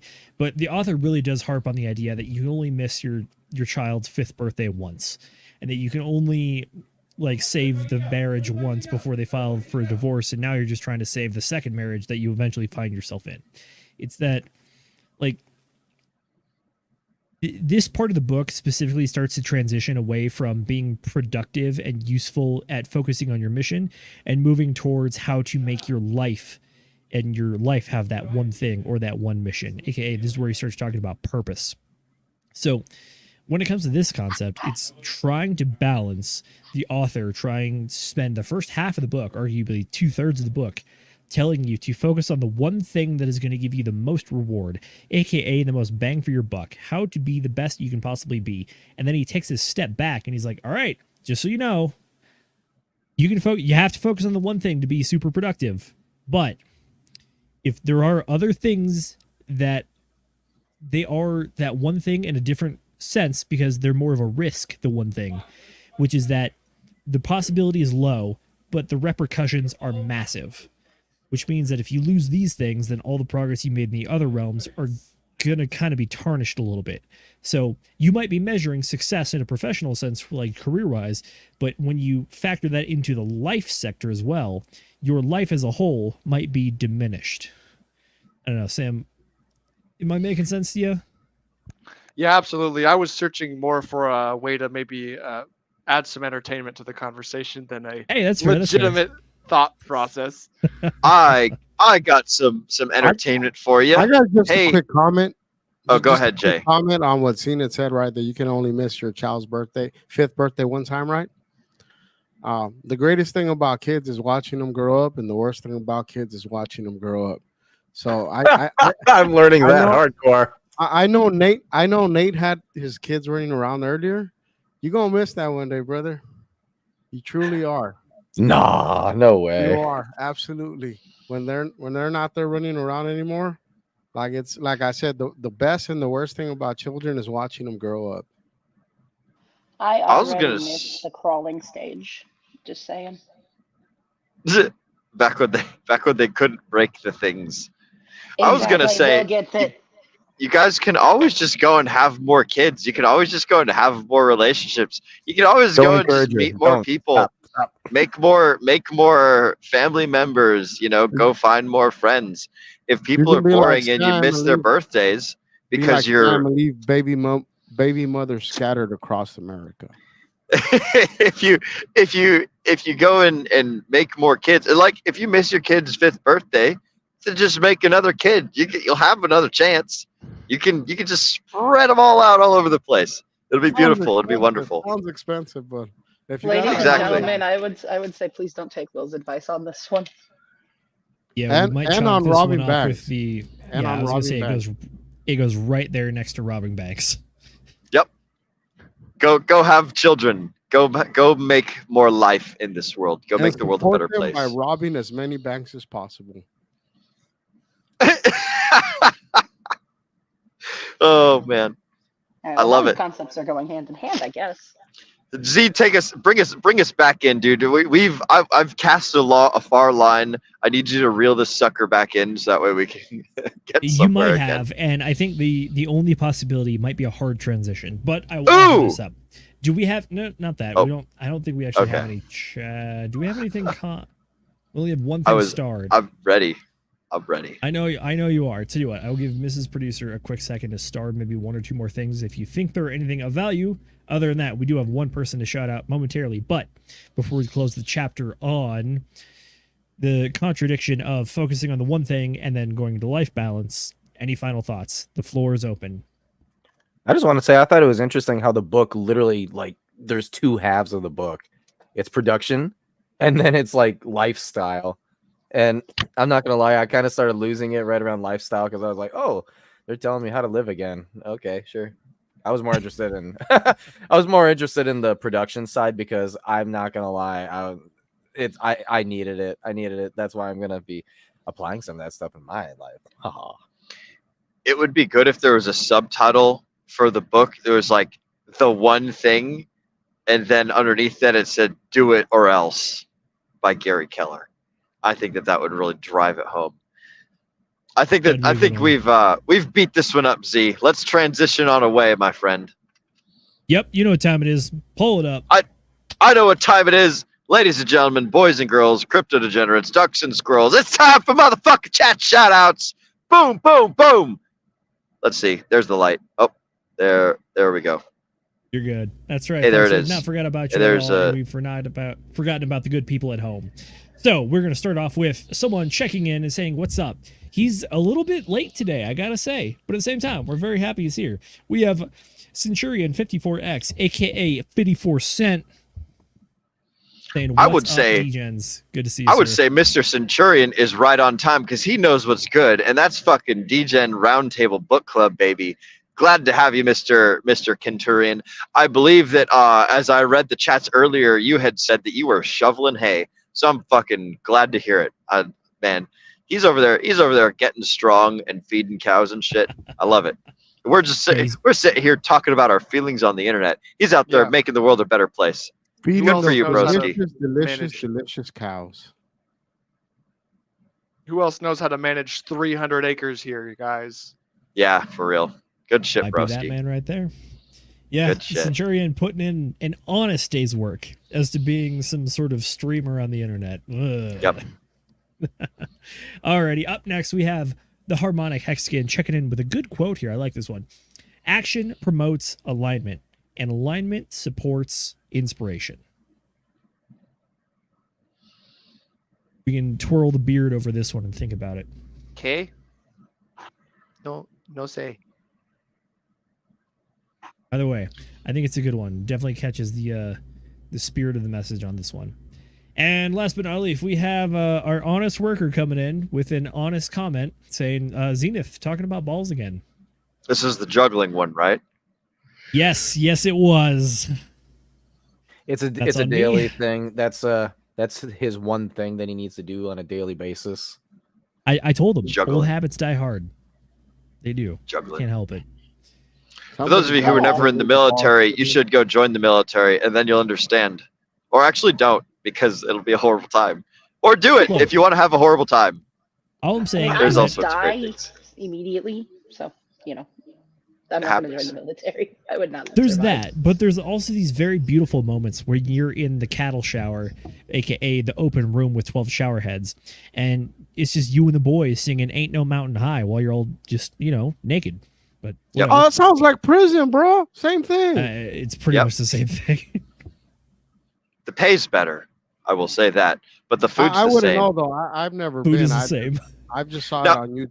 I saw a YouTube video on it. I've got never some secret sauce for you guys, and then we'll get back to the show. But I will tell you Let's hear this: prisons and oftentimes military are served by the same food service company, Sodexo. Very often. There was a time where I was up in Bridgeport, California, and we were doing mountain warfare training, and I was in the finest chow hall that I had ever been in my entire career. And I was walking out of the chow hall, and I happened to catch sight of the Marines unloading the box truck with all the food that they were delivering. And on the side of one of the boxes, it was full of frozen meat. It said "frozen meat for prison and military use only," and that's what the box had written on it in big black letters. And I was like, Right. "Oh, that's you guys interesting." are familiar with the term for Zenith and Wheelwright commissary, right? Yes. Yeah. Yeah. So in the jail system, that is what their store is called, commissary. Yep. So Yes, it it's- is. Like you said, it's served by the same industry, which is kind of messed up, right? Man, the food- Farmer J the- knows a lot about all this. I've read a lot of books.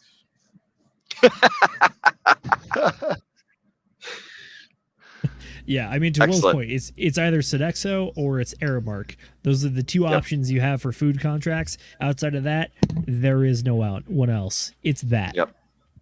There is no That's, second best. That's deplorable. Hey, go out and fight for our country. Hey, get locked up in prison. Same food for all y'all. It's just the same thing. I mean, Just if it remember, makes the like- body go forward, it makes the body go forward. What you got, Z? I was gonna say, just remember, all government contracts is fulfilled by the lowest bidder. Oh man, Go. yeah. Think about that next time you hear someone talk about like military grade equipment. What that basically means is that Barney can't break it, and also it's crazy cheap. So like you can drop it as much as you want, and that's about it. I'll just put it this way: the government contracted pens that are made, the pens, your writing utensil, is made by a blind person. Yep. Really? Yep. Hey, these blind people need jobs too, right? So why not making pens? Look, It's better than truck drivers.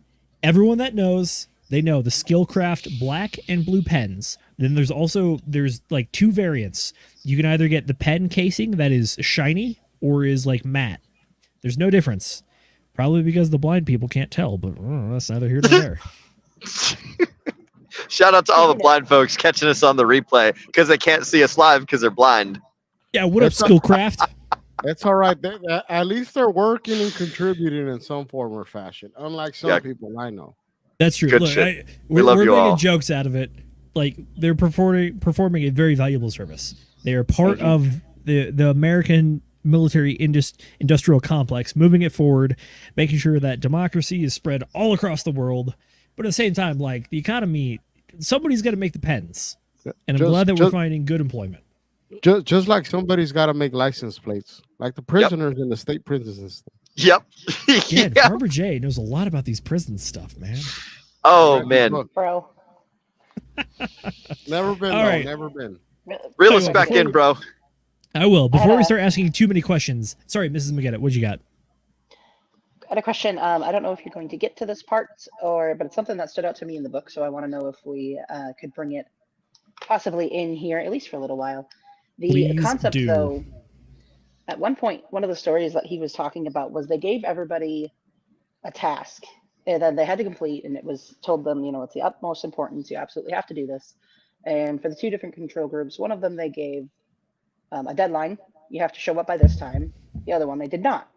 And I don't remember exactly what the task was, but it was that they needed to like help somebody or learn how to help somebody. It was priests in seminary, and they were going to give a sermon on helping the poor and like helping Samaritan work. Yeah, right? yeah. the It was Good helping the Samaritan poor, and like helping people that are like downtrodden. And they're like, you have to give this seminary. Oh, and by the way, you're almost late, so go. And Yes, then get there immediately. Yeah, there was. and then they it was planted a late, and person. then there was another group where they were given plenty of time, and they found Okay, okay, this is the story. You guys got it then. Yeah. I just want to know, can we cover that one, talk about that a little bit? I think that was almost contradictory to a lot of the points he kind of tries to really drive home of that like ultra focus on your one thing. And Yeah, a little bit. I found that one to be really interesting, and I kind of wanted to, just touch on it a little. Okay, so real quick as a synopsis. The study was that there's the seminaries who are literally going to give a speech on helping the poor. And they planted people as poor people to bother these people on the way to making their speech, asking for help. They gave some folks a lot of time before their speech and told them, like, hey, you should go head out now. You got plenty of time. Go take it easy. And then other people were like, hey, you maybe got like 5 minutes to get this place to go give the speech. And they found that the people that were in a rush were much, much less likely to assist the person asking for help, being like, you know, a beggar effectively, even though they're literally on their way to go give a speech to people about helping the beggars. And this is one of those things where if I'm getting what you're saying correctly, is that this is one of the examples where you can very easily lose sight of the big picture if you're being rushed in the moment or you're focusing on other things. AKA, if you're focused more on showing up on time to your speech, you are more focused on showing up on time to the speech than actually doing what the speech is about, aka helping the people that are asking for help. Am I right? I got a this reminded me of Richard Hart, bro, when he was talking about you need to speak to people at scale. Don't have one-on-one conversations. You need to talk to as many people as possible to have as big of an impact as possible. And I was just like, I was kind of chuckling to myself just now when we were talking about this, and I was like, oh, that's kind of like the Richard Hartism. It's like, should I stop and have one life-changing conversation with one guy, or should I broadcast it on YouTube, or like talk to a large audience and give them all the life-changing advice and life-changing information? Like, speak at scale when you can. And I was like, oh, that's kind of funny. But back to this topic of conversation, Mrs. McGettit, I did also think that it was a little bit like, so if we were to judge whether these seminaries are doing the one thing, whether they're focused and honed on their one task, or if we're to judge whether they like take the seriousness of the task, like, and its implication into the rest of the world, like as like one being more valuable or the other. I did find that it was also like, oh, this is interesting. Like, these seminaries are focused on their one thing, which is like, hey, go give a speech, and they're not getting distracted by, like, you know, the people on the like 90% of the people that were time poor in this scenario where it was like, oh, you're going to be late or something. Yeah, I think he said 90% of them stopped, and one of them like even stepped over somebody who was trying to get help. Yep. It was either no one stopped, or it was like a super high percentage of all of them just kept going. And then like it was a much larger percentage. I couldn't think of the word there. Much larger percentage of the folks that like they were not late, that they had ample time, that they would stop and you know, see what was going on and be kind-hearted and things. So it's kind of like yeah, like when time is of the essence and it's like, I have a thing that I need to do, we focus on the thing more so than we focus on like the implications of the talk at hand. So it was a very interesting experiment. Yeah, And I think it tied back into like priority. Like, I think people's priority was to get to there, and like that's all they saw, instead of actually seeing a human being that was laying on the floor. Which I mean, it's kind of messed up, but that's just, I think that's just human nature. Yeah. The reason I wanted to bring it up is because it feels almost a little oxymoronic compared to the rest of what he's really emphasizing in the book. He gives the example of the lady in like the office work, that who everybody would always go to her because they needed help, and she was constantly getting interrupted and just always busy because people just kept interrupting her flow and asking her for this or that, and she would do the things, and she was fantastic at all this stuff. But she eventually basically changed it around with what he suggests, blocked out a time for her to go into a different room, like a whole separate room. And during that time, when she was in that room, it was understood, do not interrupt her, do not bother her, whatever you need, it can wait, let her focus. And her productivity shot through the roof. So this story reminds me a little bit of that, because their one thing was to get to this seminar, to do what they were, you know, accomplish their goals. But through that very narrow-minded focus on that one thing, that boxing yourself off into the room and telling everybody, hey, I'm not available during this time, ended up being detrimental, because they left somebody to suffer because they didn't have that focus on that person. They had their focus elsewhere, and that was their only thing. So I guess one of the main points that I'm seeing kind of with that story is maybe the main point he was trying to make is the one thing needs to be a little bit more like focused on the actual mission of your goals, because their goal is to help people, but their goal was not to help people in this particular instance. It was to get to where they needed to be. Yeah, I think the like a self-serving thing, right? Like what's good for you personally. Like it's unfortunate that person was out there like on the streets, but like it's more about like what's beneficial to you at the end of the day, right? Because that's kind of what it speaks about, more oriented where your goals are and where you want to go personally in life, more than helping others. I mean, we can take the time to help others, but I don't think that's what the book prioritizes, right? It's more about what you need to get done for your individual goals in life. And I mean, I live in LA, right? So I see a lot of people begging all the time, right? And I know a lot of them are scammers, some of them are down hard. So like, where do I differentiate? Like do I take the time to care, or should I focus on improving my life? And at if I get to that point, maybe I can be more helpful to people instead of if I try to help people on the front end. Am I gonna be able to help as many people as if I become successful? Will I be able to help more people on the back end? Yep. And then also like Farmer Jay, because you're in LA, there's been a dilution of the valuable thing. So like, let's say that like when you're in a hometown and there's one homeless person and everybody knows who he is, and like everyone understands his story, like whether he's, you know, mentally unstable, or if he's got an addiction problem, or if he's just some random asshole like on the side of the road, right?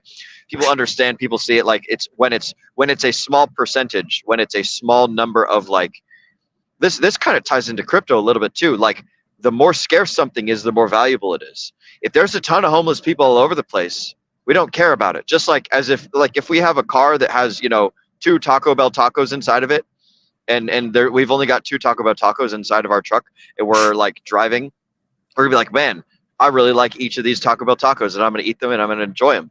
But like when you've got a fucking box truck and it's filled to the brim with 10,000 tacos in the back, it's like, oh, I could give a shit if 7 of these fall on the ground, or, you know, if like I'm like hauling them out of the truck and I'm scooping them into the delivery place wherever we're delivering our tacos at, right? Like we don't care about the individual one. Same thing with like the unfortunate truth is that like the more common things get, the less we care about them individually, and the more we see them as like statistics and numbers. You know, if one person dies, it's a tragedy. If 1 million people die, it's a statistic. It's like this whole principle like can expound to just about anything, right? And so that's what I was thinking about, Farmer Jay. Like I know that this is a problem that LA has. There's just more and more and more homeless people, and you don't have the time to go and figure out all their stories and figure out which ones are liars and which ones are legit, which ones you can actually help, and which ones like are outside of your realm of ability to change their life process and everything. So I totally get it, man. And like you said, a small town, unfortunately, a lot of these people that are on the streets, they live in communities that are full of transplants from all over the country. So there's no tie to the community. It's like you said, and then people want to prioritize themselves, which is fine. We all should, right? We all should have ourselves as a priority. And if we prioritize ourselves and better ourselves, we can become a better tool to help the community we live in. But if we don't focus on ourselves first, we're completely useless to the community. 100%. I think you hit on something there, Farmer, where kind of going back to what Cassie was saying is it almost seems like the book itself, it talks about how there's like different realms in the one thing, right? There's like productivity, there's morals, you know, it's that one thing that you sort of hold to, right? And instead of spreading yourself all over the place, there's only a couple of things that are priorities in your life, and they're all different realms. And then you have one thing in those different realms that are going to allow you to be able to live a really good life.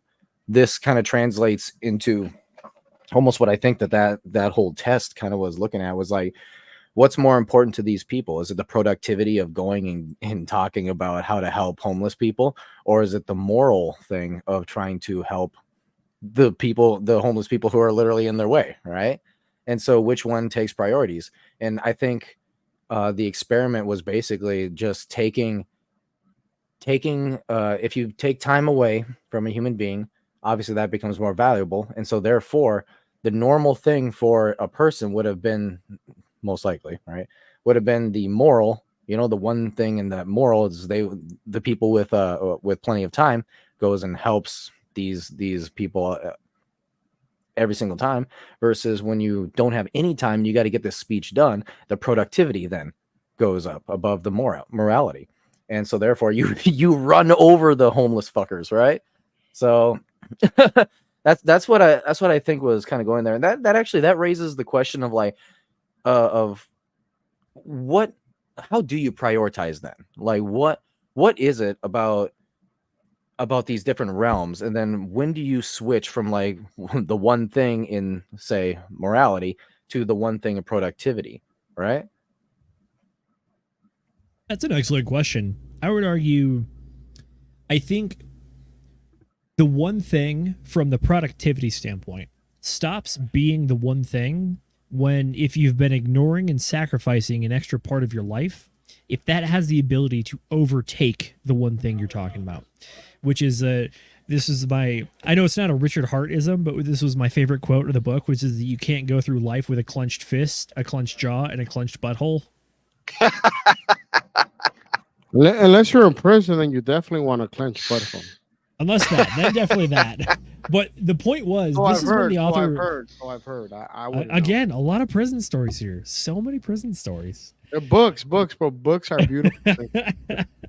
Yeah, but the point that the author was trying to make was, there's a story when he's talking about he focused super hard on his life and was super stressed and was just sacrificing everything else, but then realized that he was giving up on so much else of his life that it was an active detriment to his life as a whole. Sure, his career might have been progressed, but because he was so focused in forcing not just the one thing, but everything in that regard, that it was an active detriment. And the guy was he was literally getting sick. His relationships were being sabotaged. His friends and family were just like foreigners to him. And then it was only when the author stepped back and tried focusing on the one thing, not as a result of just pure progression, but as focusing on the one thing, it also eliminates it separates the chaff from the wheat.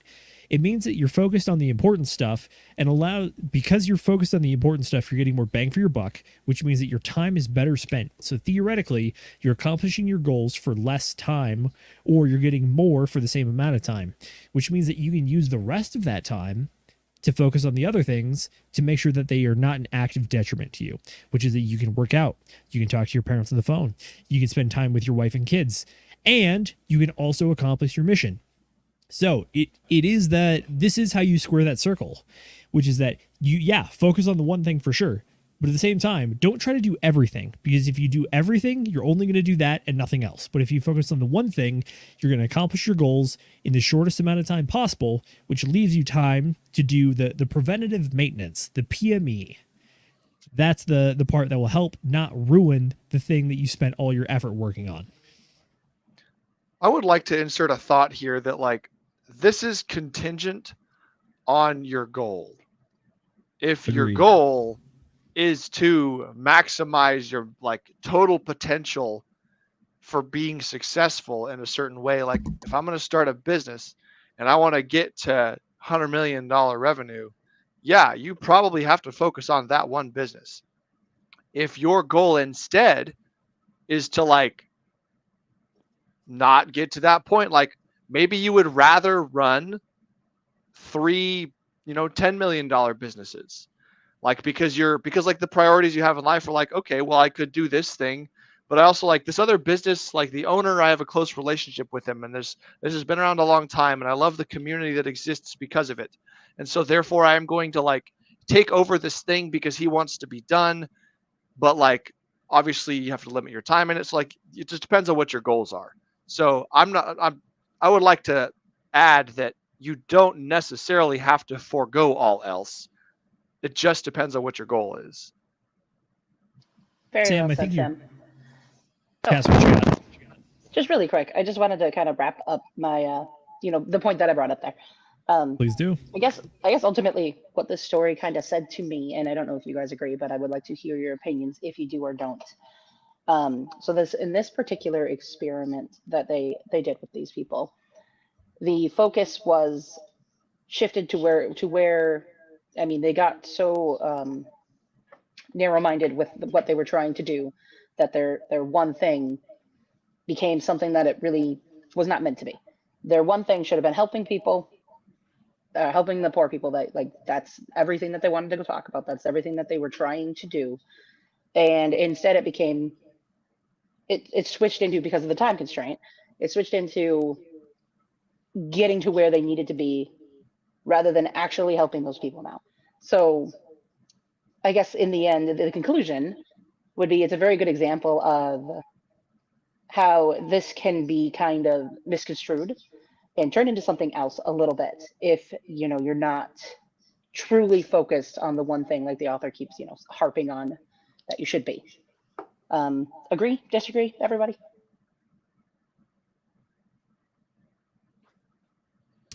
I'll say this much. As far as the story in the book goes, does it absolutely on the face seem like it makes sense? Yes, but if you dive into it, the question that the story is asking is that it gives you the character, which is the seminary, who's going to give the talk about helping the poor. The message is that you are trying to help the poor, but in doing so, they are individually ignoring one person that needs their help. So I know Will was kind of saying this a little bit tongue-in-cheek earlier, which is that the Richard Hart approach is ignore the poor person, go talk to like 100x more people. But it's kind of the question that, as the seminary, is your goal to learn about helping the poor and promote the message, or is your goal to actually help the poor individually? And one train of thought says that as the seminary, you're trying to help promote the message. You have a mission right now, which is to go give the speech to help people, even though the subject of that speech is the thing that you're actively ignoring. So the beauty in this little scenario is that it presents hypocrisy as a way to promote how, if you are pressed for time, you can ignore the thing you care about. So in this case, we're specifically talking about how allegedly the seminary cares. They care about helping the poor, but what they really care about is doing their job, which is giving the speech, even though the subject of the speech is the thing they're trying to ignore.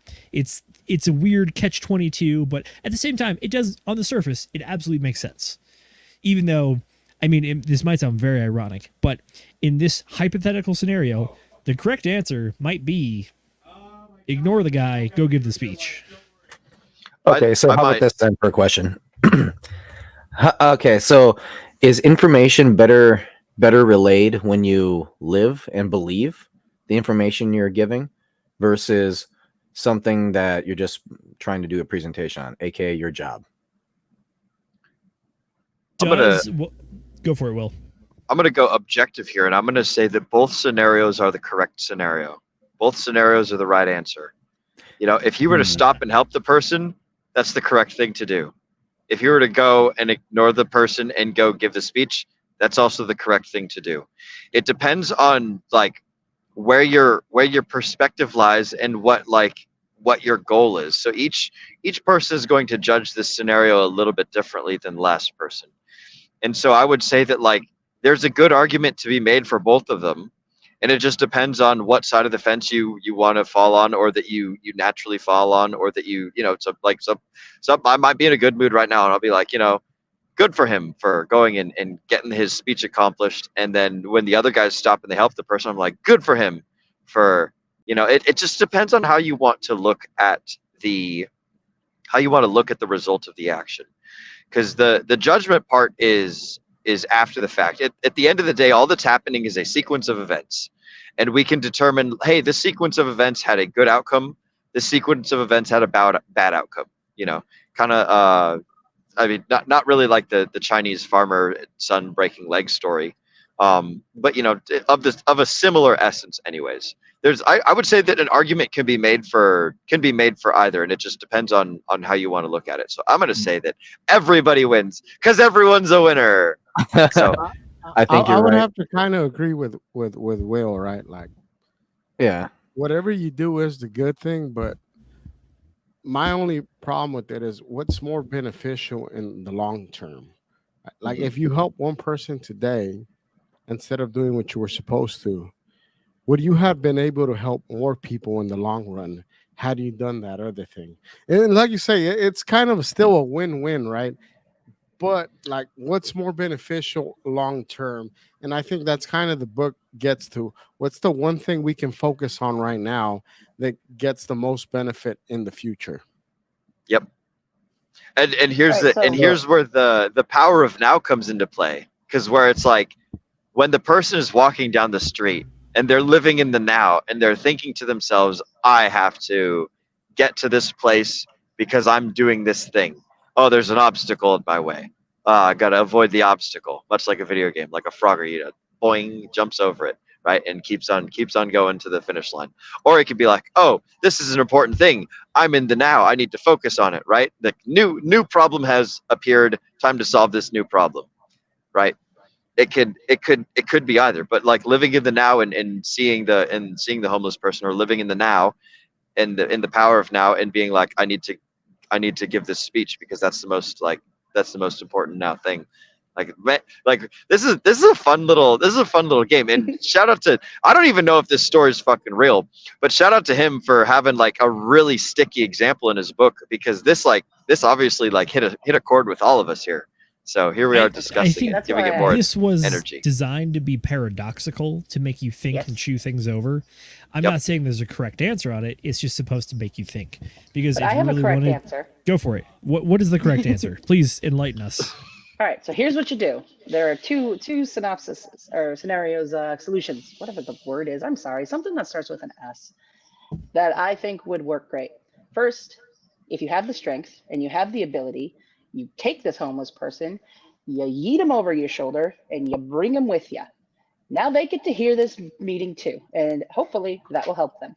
Just bring him right on with. The other, stop, help this person. My shoulder hurts. We'll get a shopping cart then. If they're homeless, they might even have one right there. Who knows?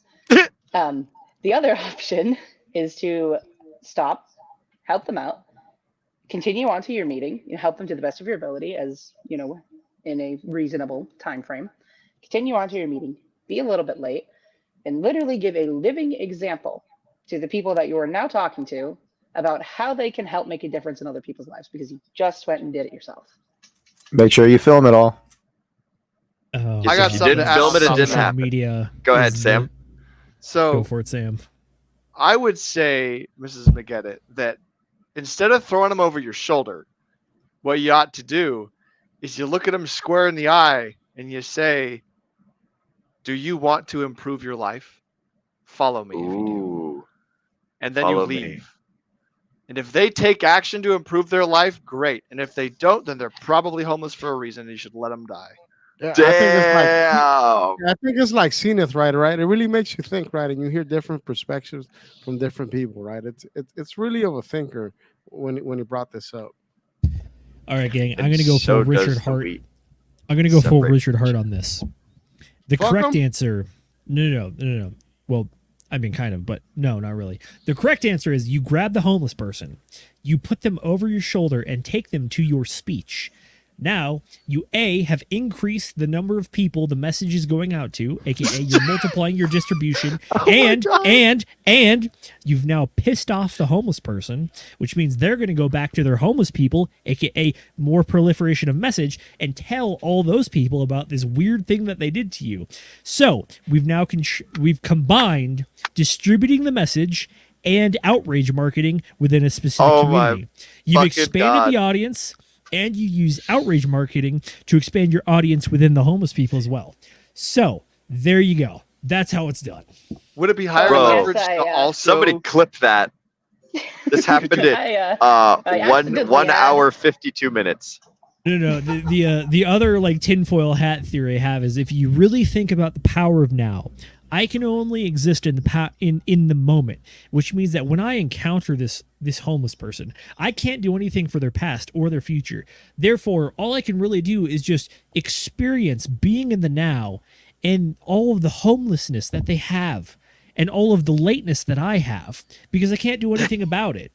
Because other than that, if I did anything, I would not be living in the moment. I'd be living in the future, which is only captive to the moment.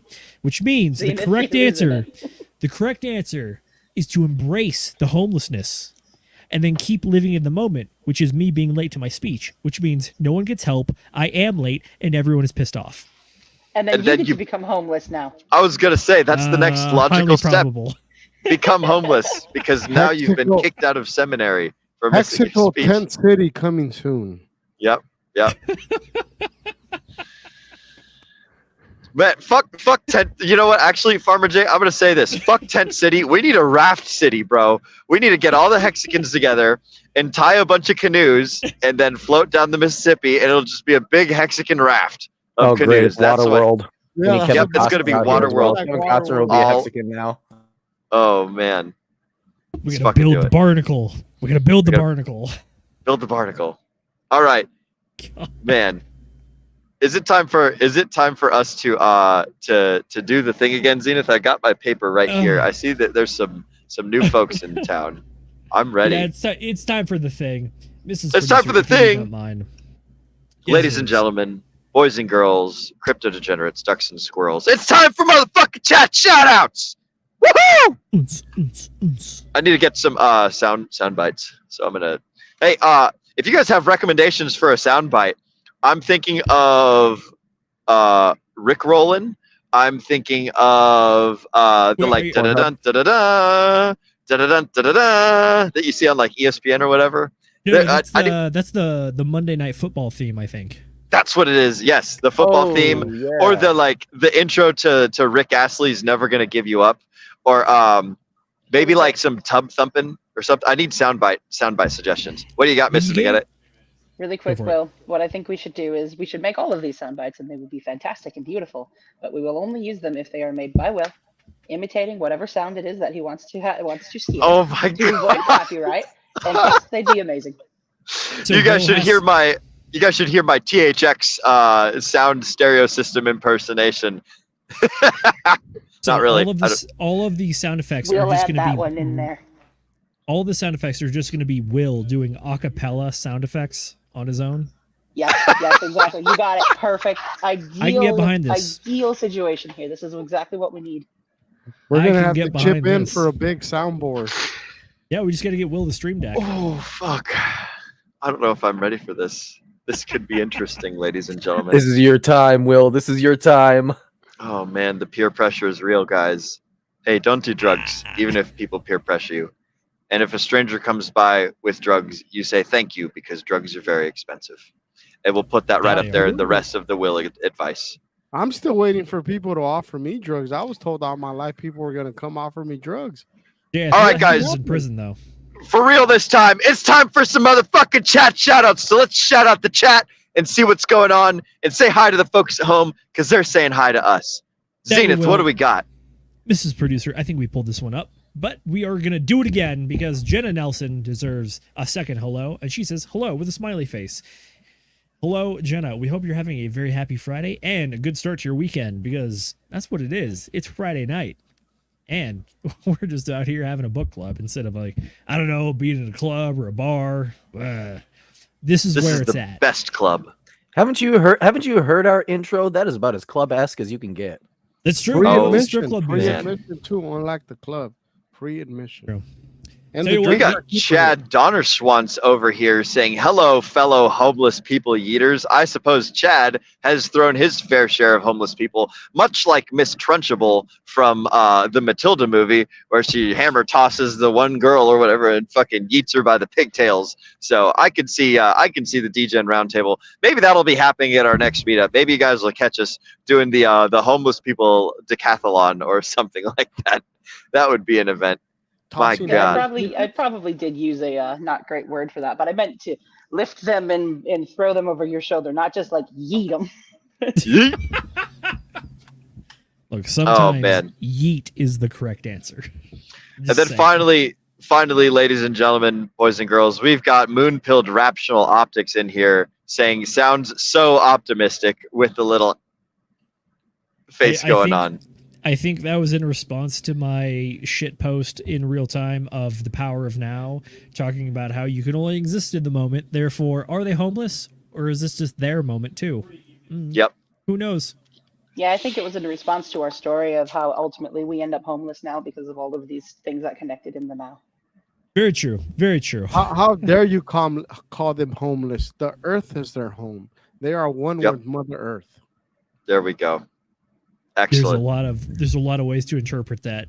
I feel like there's a way to incorporate being 6 feet under the earth as well, but Oh, I was just gonna say tree huggers, but yeah, okay. or that too. There, like I said, many interpretations. All right, ladies and gentlemen, thank you for joining us this evening. This has been the book club. We're going to go around and ask people where they can be found and what they have going on very soon. By the way, stick around towards the end. We have a bit of an announcement for what we're going to be covering on Sunday. It should be a very, very cool and big episode, especially for all the Hexicans and Pulsekins. But until then, I'm going to leave you with that tease, and we're going to toss it over to Sam. What you got, my man? Where can the people find you, and what do you have going on? Hello, my dude. I am pretty much focusing a whole lot right now on bungalows for bachelors. I am trying to get as many people as I can into my community because I wanted to grow it, and I want lots of people to be able to learn the wonderful kinds of things that we can learn here at Bungalows for Bachelors. Just did a live stream this last week about insulation, and we'll do something cool next week. Haven't figured it out yet, but that's what I'm about. So if you guys want to learn about home construction and anything about that, come check it out. That's where you can learn it. I'll throw a link in the chat. It's a www.skol.com/BFB success. That's where you can come in and have a good time. Sam, is that the place where people can learn that the pink insulation is the tastiest cotton candy? That's correct. In fact, that's what I just spent a whole hour streaming talking about, was how delicious it is. You are exactly right. It makes a great pillow too. It's not itchy whatsoever. It is so delicious that if you rub it on your skin, you will feel things. I didn't say good or bad, but you will feel things. For weeks. For weeks. Weeks, I tell you. Don't touch the insulation, folks. Please don't. Dear God. All right, Farmer Jay, take it away. What do you got going on, brother? Well, just a quick thing I wanted to just mention. Don't forget time blocks. You know, I found that very important. Just make time for the things that are important in life. And you can find me lurking in various Telegram channels, particularly the DGen Roundtable channel, possibly the Citadel. But yeah, that's where you can find me. Possibly might hop on RG3's stream later on tonight after I shower. You know, might just hop on and say hello. But other than that, yeah, I'll go ahead and kick it off to who's next? I'll kick it back to Zenith so he can kick it to Nate. Is it Nate? All right. Yep. I got this. I am the Ascending Man, Nate McGettit with the DGen Roundtable. And this is an amazing book. I highly recommend it. It pairs very well with the power of now. Putting your life together, you're able to de-stress, I would say, while getting a ton of productivity throughout your life. So yes, I would say definitely read this book or listen to it if you don't read. Both a free read on YouTube. Yes, read it on YouTube. Or listen. Both. Other than that, there's a lot of things coming up. I know we've kind of harped on this quite a bit about DGen Roundtable expanding quite a bit, but we're getting to that point now where all of the legwork is being done or has been done now, and you're going to start seeing the actual products coming out. It's going to be absolutely fantastic. It's going to be this next coming month where you're really going to start seeing things taking off, blowing up. And if you're not a part of things, what the hell? Really? You're just going to let this pass you by. You will regret this the rest of your life. So get into our Telegram. This one down here currently does not work, but we will have it in the description. You literally just need to kind of do a little scrolling. Oh, I can't do that apparently. But you just need to do a little scrolly thing. my mouse is stuck over here. But before. Yeah. So what are you saying? Join or be the homeless person getting stepped over? You will be the homeless person getting yeeted off the bridge if you do not join up. So I would suggest you join. There you go. How's that that is a call to action if I ever heard one. Take it away, Mrs. Producer. Go down this direction. Please save us. I'm not expected to save this. I'm sorry. I don't know if that's possible. I do want to say, though, if the homeless people get yeeted off the bridge, they'll be fine. The homeless people can swim. I'll go with them. I like to swim, so we'll have a nice time. And then we'll get them into DRT. It'll work. But there you go. From the person swimming with the homeless. What do you think about swimming book, with the homeless? See, I'm very invested in helping the homeless. We're in this lake together now. We all got yeeted off the bridge. But anyways, as for where the book places for me, I definitely think this one is, I can't really say it's in my top 10 because I need to actually make a list of the top 10 and see what I have in there. But it's up there. I think it would probably make it in my proverbial list at the very least. That's interesting. I thought it was very good.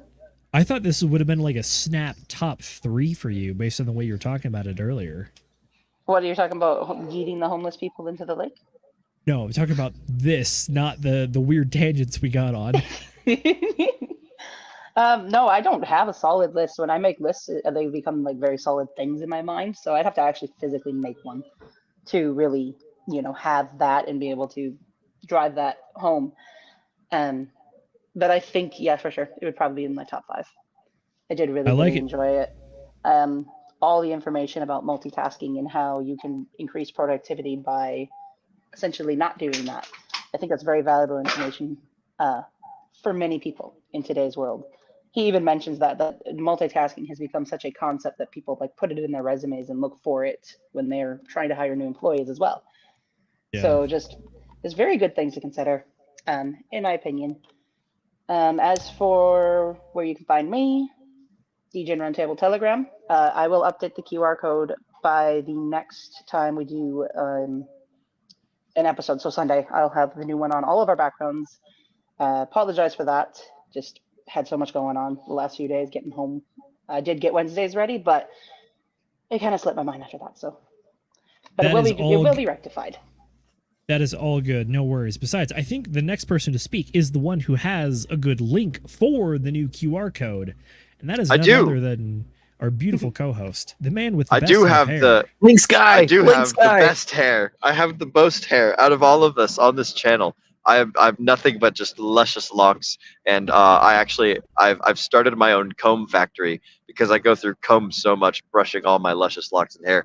I have a quick favor to ask for all the panelists, since we're on the subject of super awesome books. If y'all wouldn't mind grabbing the most coolest cookbook ever. I do believe that everyone on this channel, Zenith, you have a cookbook, don't you? Do you have a Brothers Two of Them cookbook? Is it handy? I do, but it's in my kitchen.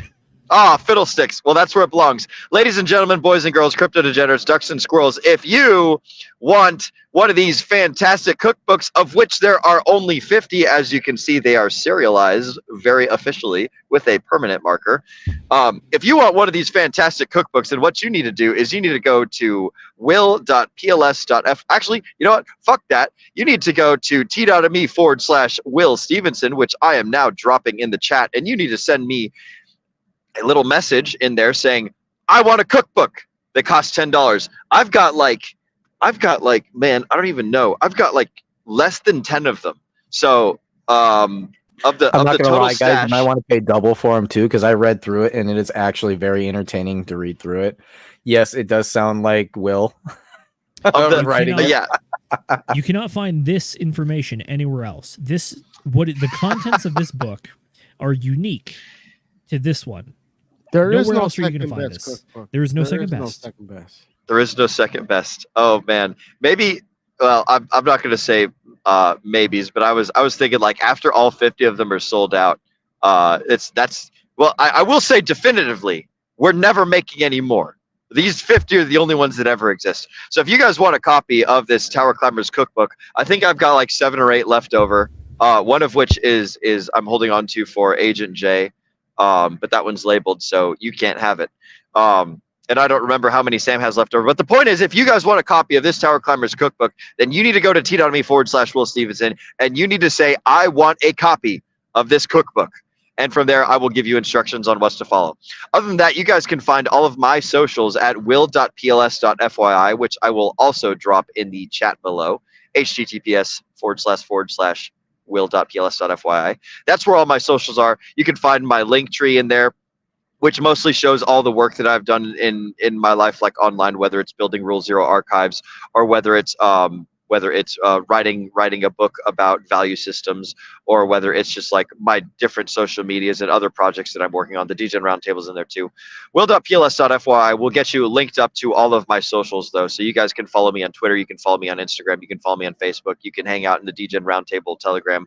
All that stuff's linked up in there. So head on over there. Click all the stuff that you like. Make sure that you guys are smashing that like button. All right. I don't care if you comment. I don't care if you share. I don't care if you even watch the damn video. I just want my fucking likes. So everyone smash that like button, or excuse me, like that smash button. And let's go ahead and end this show. Zenith, why don't you take us out, bro? I'm getting attacked by a crane fly. So we need to end this as quick as possible. Oh, there he goes. And maybe not as quick as possible, because I did tease the folks about what's coming up on Sunday. So, ladies and gentlemen, this Sunday, we have a very special episode of the DGen Roundtable flagship show. We have had all of our investigative journalists, our forensic experts, our technical analysts, all performing on-chain data analysis for PulseChain, PulseX, Incentive Token, Hex, and eHex. We have uncovered what we believe are some very insightful things. I know I'm being a little bit of a meme lord on this one, but we actually have been doing a lot of research about what's been going on with the OA wallet. Yes, you heard that here. We are doing a bit of a deep dive on the origin address and what has been up to. People have been speculating about what Richard Hart has been up to, but we've been tracking the movements and the market effects, and we're going to be presenting it this Sunday, 8 p.m. Eastern Time. So tune in for a very special episode. We've been working very hard on this one, and we hope it absolutely hits home, just like home run, grand slam, 55-car pileup on the highway, smash it home. You know what I'm talking about. That is what's going on this Sunday. Nobody, not Axis, not Sloth, not RG3, nobody has got this information. This is brand new stuff, so this is pretty wild. Correct. This is, I mean, I don't want to oversell it, but it's going to be big. That's what I got to say about that. The challenge has been made, Axis, RG3, Sloth, whoever else Nate just named that I totally didn't forget just now. Sure. If you guys want to beat us to it, by all means, the more information that's spread out there into the ether, the better. But for the folks at home who want to catch the information probably first, I mean, I'm not saying it's the best, but it's definitively the best. Come on over to the DGen Roundtable this Sunday at 8 p.m., right where you're at right now, this channel right here, and you guys can catch us there. Fuck Definitely yeah, let's get after into it. my time block. Hell yeah. We're going to have to time block that portion of the day off. It's in the time block, baby. And then other than that, we do have a very special book club next week, because it is going to be, I mean, this is unofficially the announcement, but it is going to be the last Sci-Vive episode. We are covering Chapter 10, Longevity, and we're also doing a bit of a wrap-up and synopsis. We might have special guests. I'm still working on that. Nothing confirmed yet, but we would love to have some very special people on for that episode when we wrap up Sci-Vive and this entire journey. Will, do you have any comments on the Sci-Vive? Yeah, I was going to say, Joe Biden, if you happen to catch this stream, we would love to have you live while we're covering the very last chapter of Sci-Vive. We understand if you can't make it. He's a busy guy sometimes. If you could send us Hunter Biden, known as Satoshi Nakamoto, some of the time, that would be an acceptable alternative. But other than that, I've got no announcements other than, like, it's been great covering the Sci-Fi book, guys. And I've had a real fun time just going over all of these excellent colossal collection of quotable quotes with our good friends on this book club, and especially Zenith, who I know appreciates Sci-Fi so very much. And I can't wait to find the next book. Exactly. I can't wait to find the next book that makes Zenith feel such a type of way as much as this one. But that's all I got regarding Sci-Fi. Mr. Zenith, Mr. Hostman, why don't you go ahead and take it away? I promise, I'm not a Sci-Vive hater. Like, there's good information in there. It's just everything I've been fed is like Richard Hart telling me he wrote like the greatest book ever. Like, it's kind of the meme of Donald Trump like hyping up Art of the Deal, which probably was never written by himself, but a ghostwriter would be like, "It's the greatest book that's ever been written. Everyone tells me it's better than the Bible. It goes Art of the Deal, New Testament, Old Testament. That's it." Like, so yeah, that Sci-Vive, it's a good read. If you want to know about Richard Hart and what he thinks about the world, that is probably the closest you're going to get to a portal inside of his mind. However, outside of that, yes, we have a Sci-Vive stream next Friday. We have big Pulse Chain stream this Sunday. And then other than that, I think some of us are hopping over on the FN Hangout potentially. And then outside of that, though, here's my review on the book. It's a damn good one. I'm not going to call this a 0 to 1,000 hours book. I would call this a 1,000 hours plus book, because I think the people that this book really applies to the most are the people that have gotten their kind of cut their teeth, so to speak, in the world and understood what it's like to be either a manager or on the creative side being interrupted by those pesky managers, and then really understanding how to become efficient. You know how to do a thing or two, but now this is going to help you become efficient and productive and hyper focused. This is an excellent book. This is absolutely one of the top 5 for me.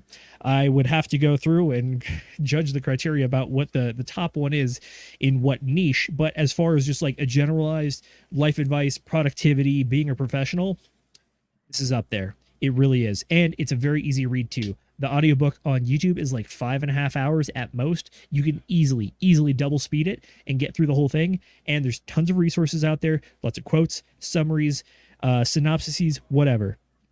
This is a good one. Highly recommend it. This will help you be the best that you can possibly be and help streamline your life. And that part is honestly very important to me. I got a lot going on, so when I can focus on the important things and really get the most benefit, that's what I care about a lot. Other than that, thank you so much for showing up to the stream. This has been an absolute blast. I really hope you guys stuck through the weird bits about putting homeless people in the back to piss them off to spread the message, but it's important. I swear it's important. Just like the prison stuff. Prison stuff, also very important. Farmer J isn't even reacting to that. Probably has me on mute. Oh, I see that smile. I see you, brother. Anyways, thank you.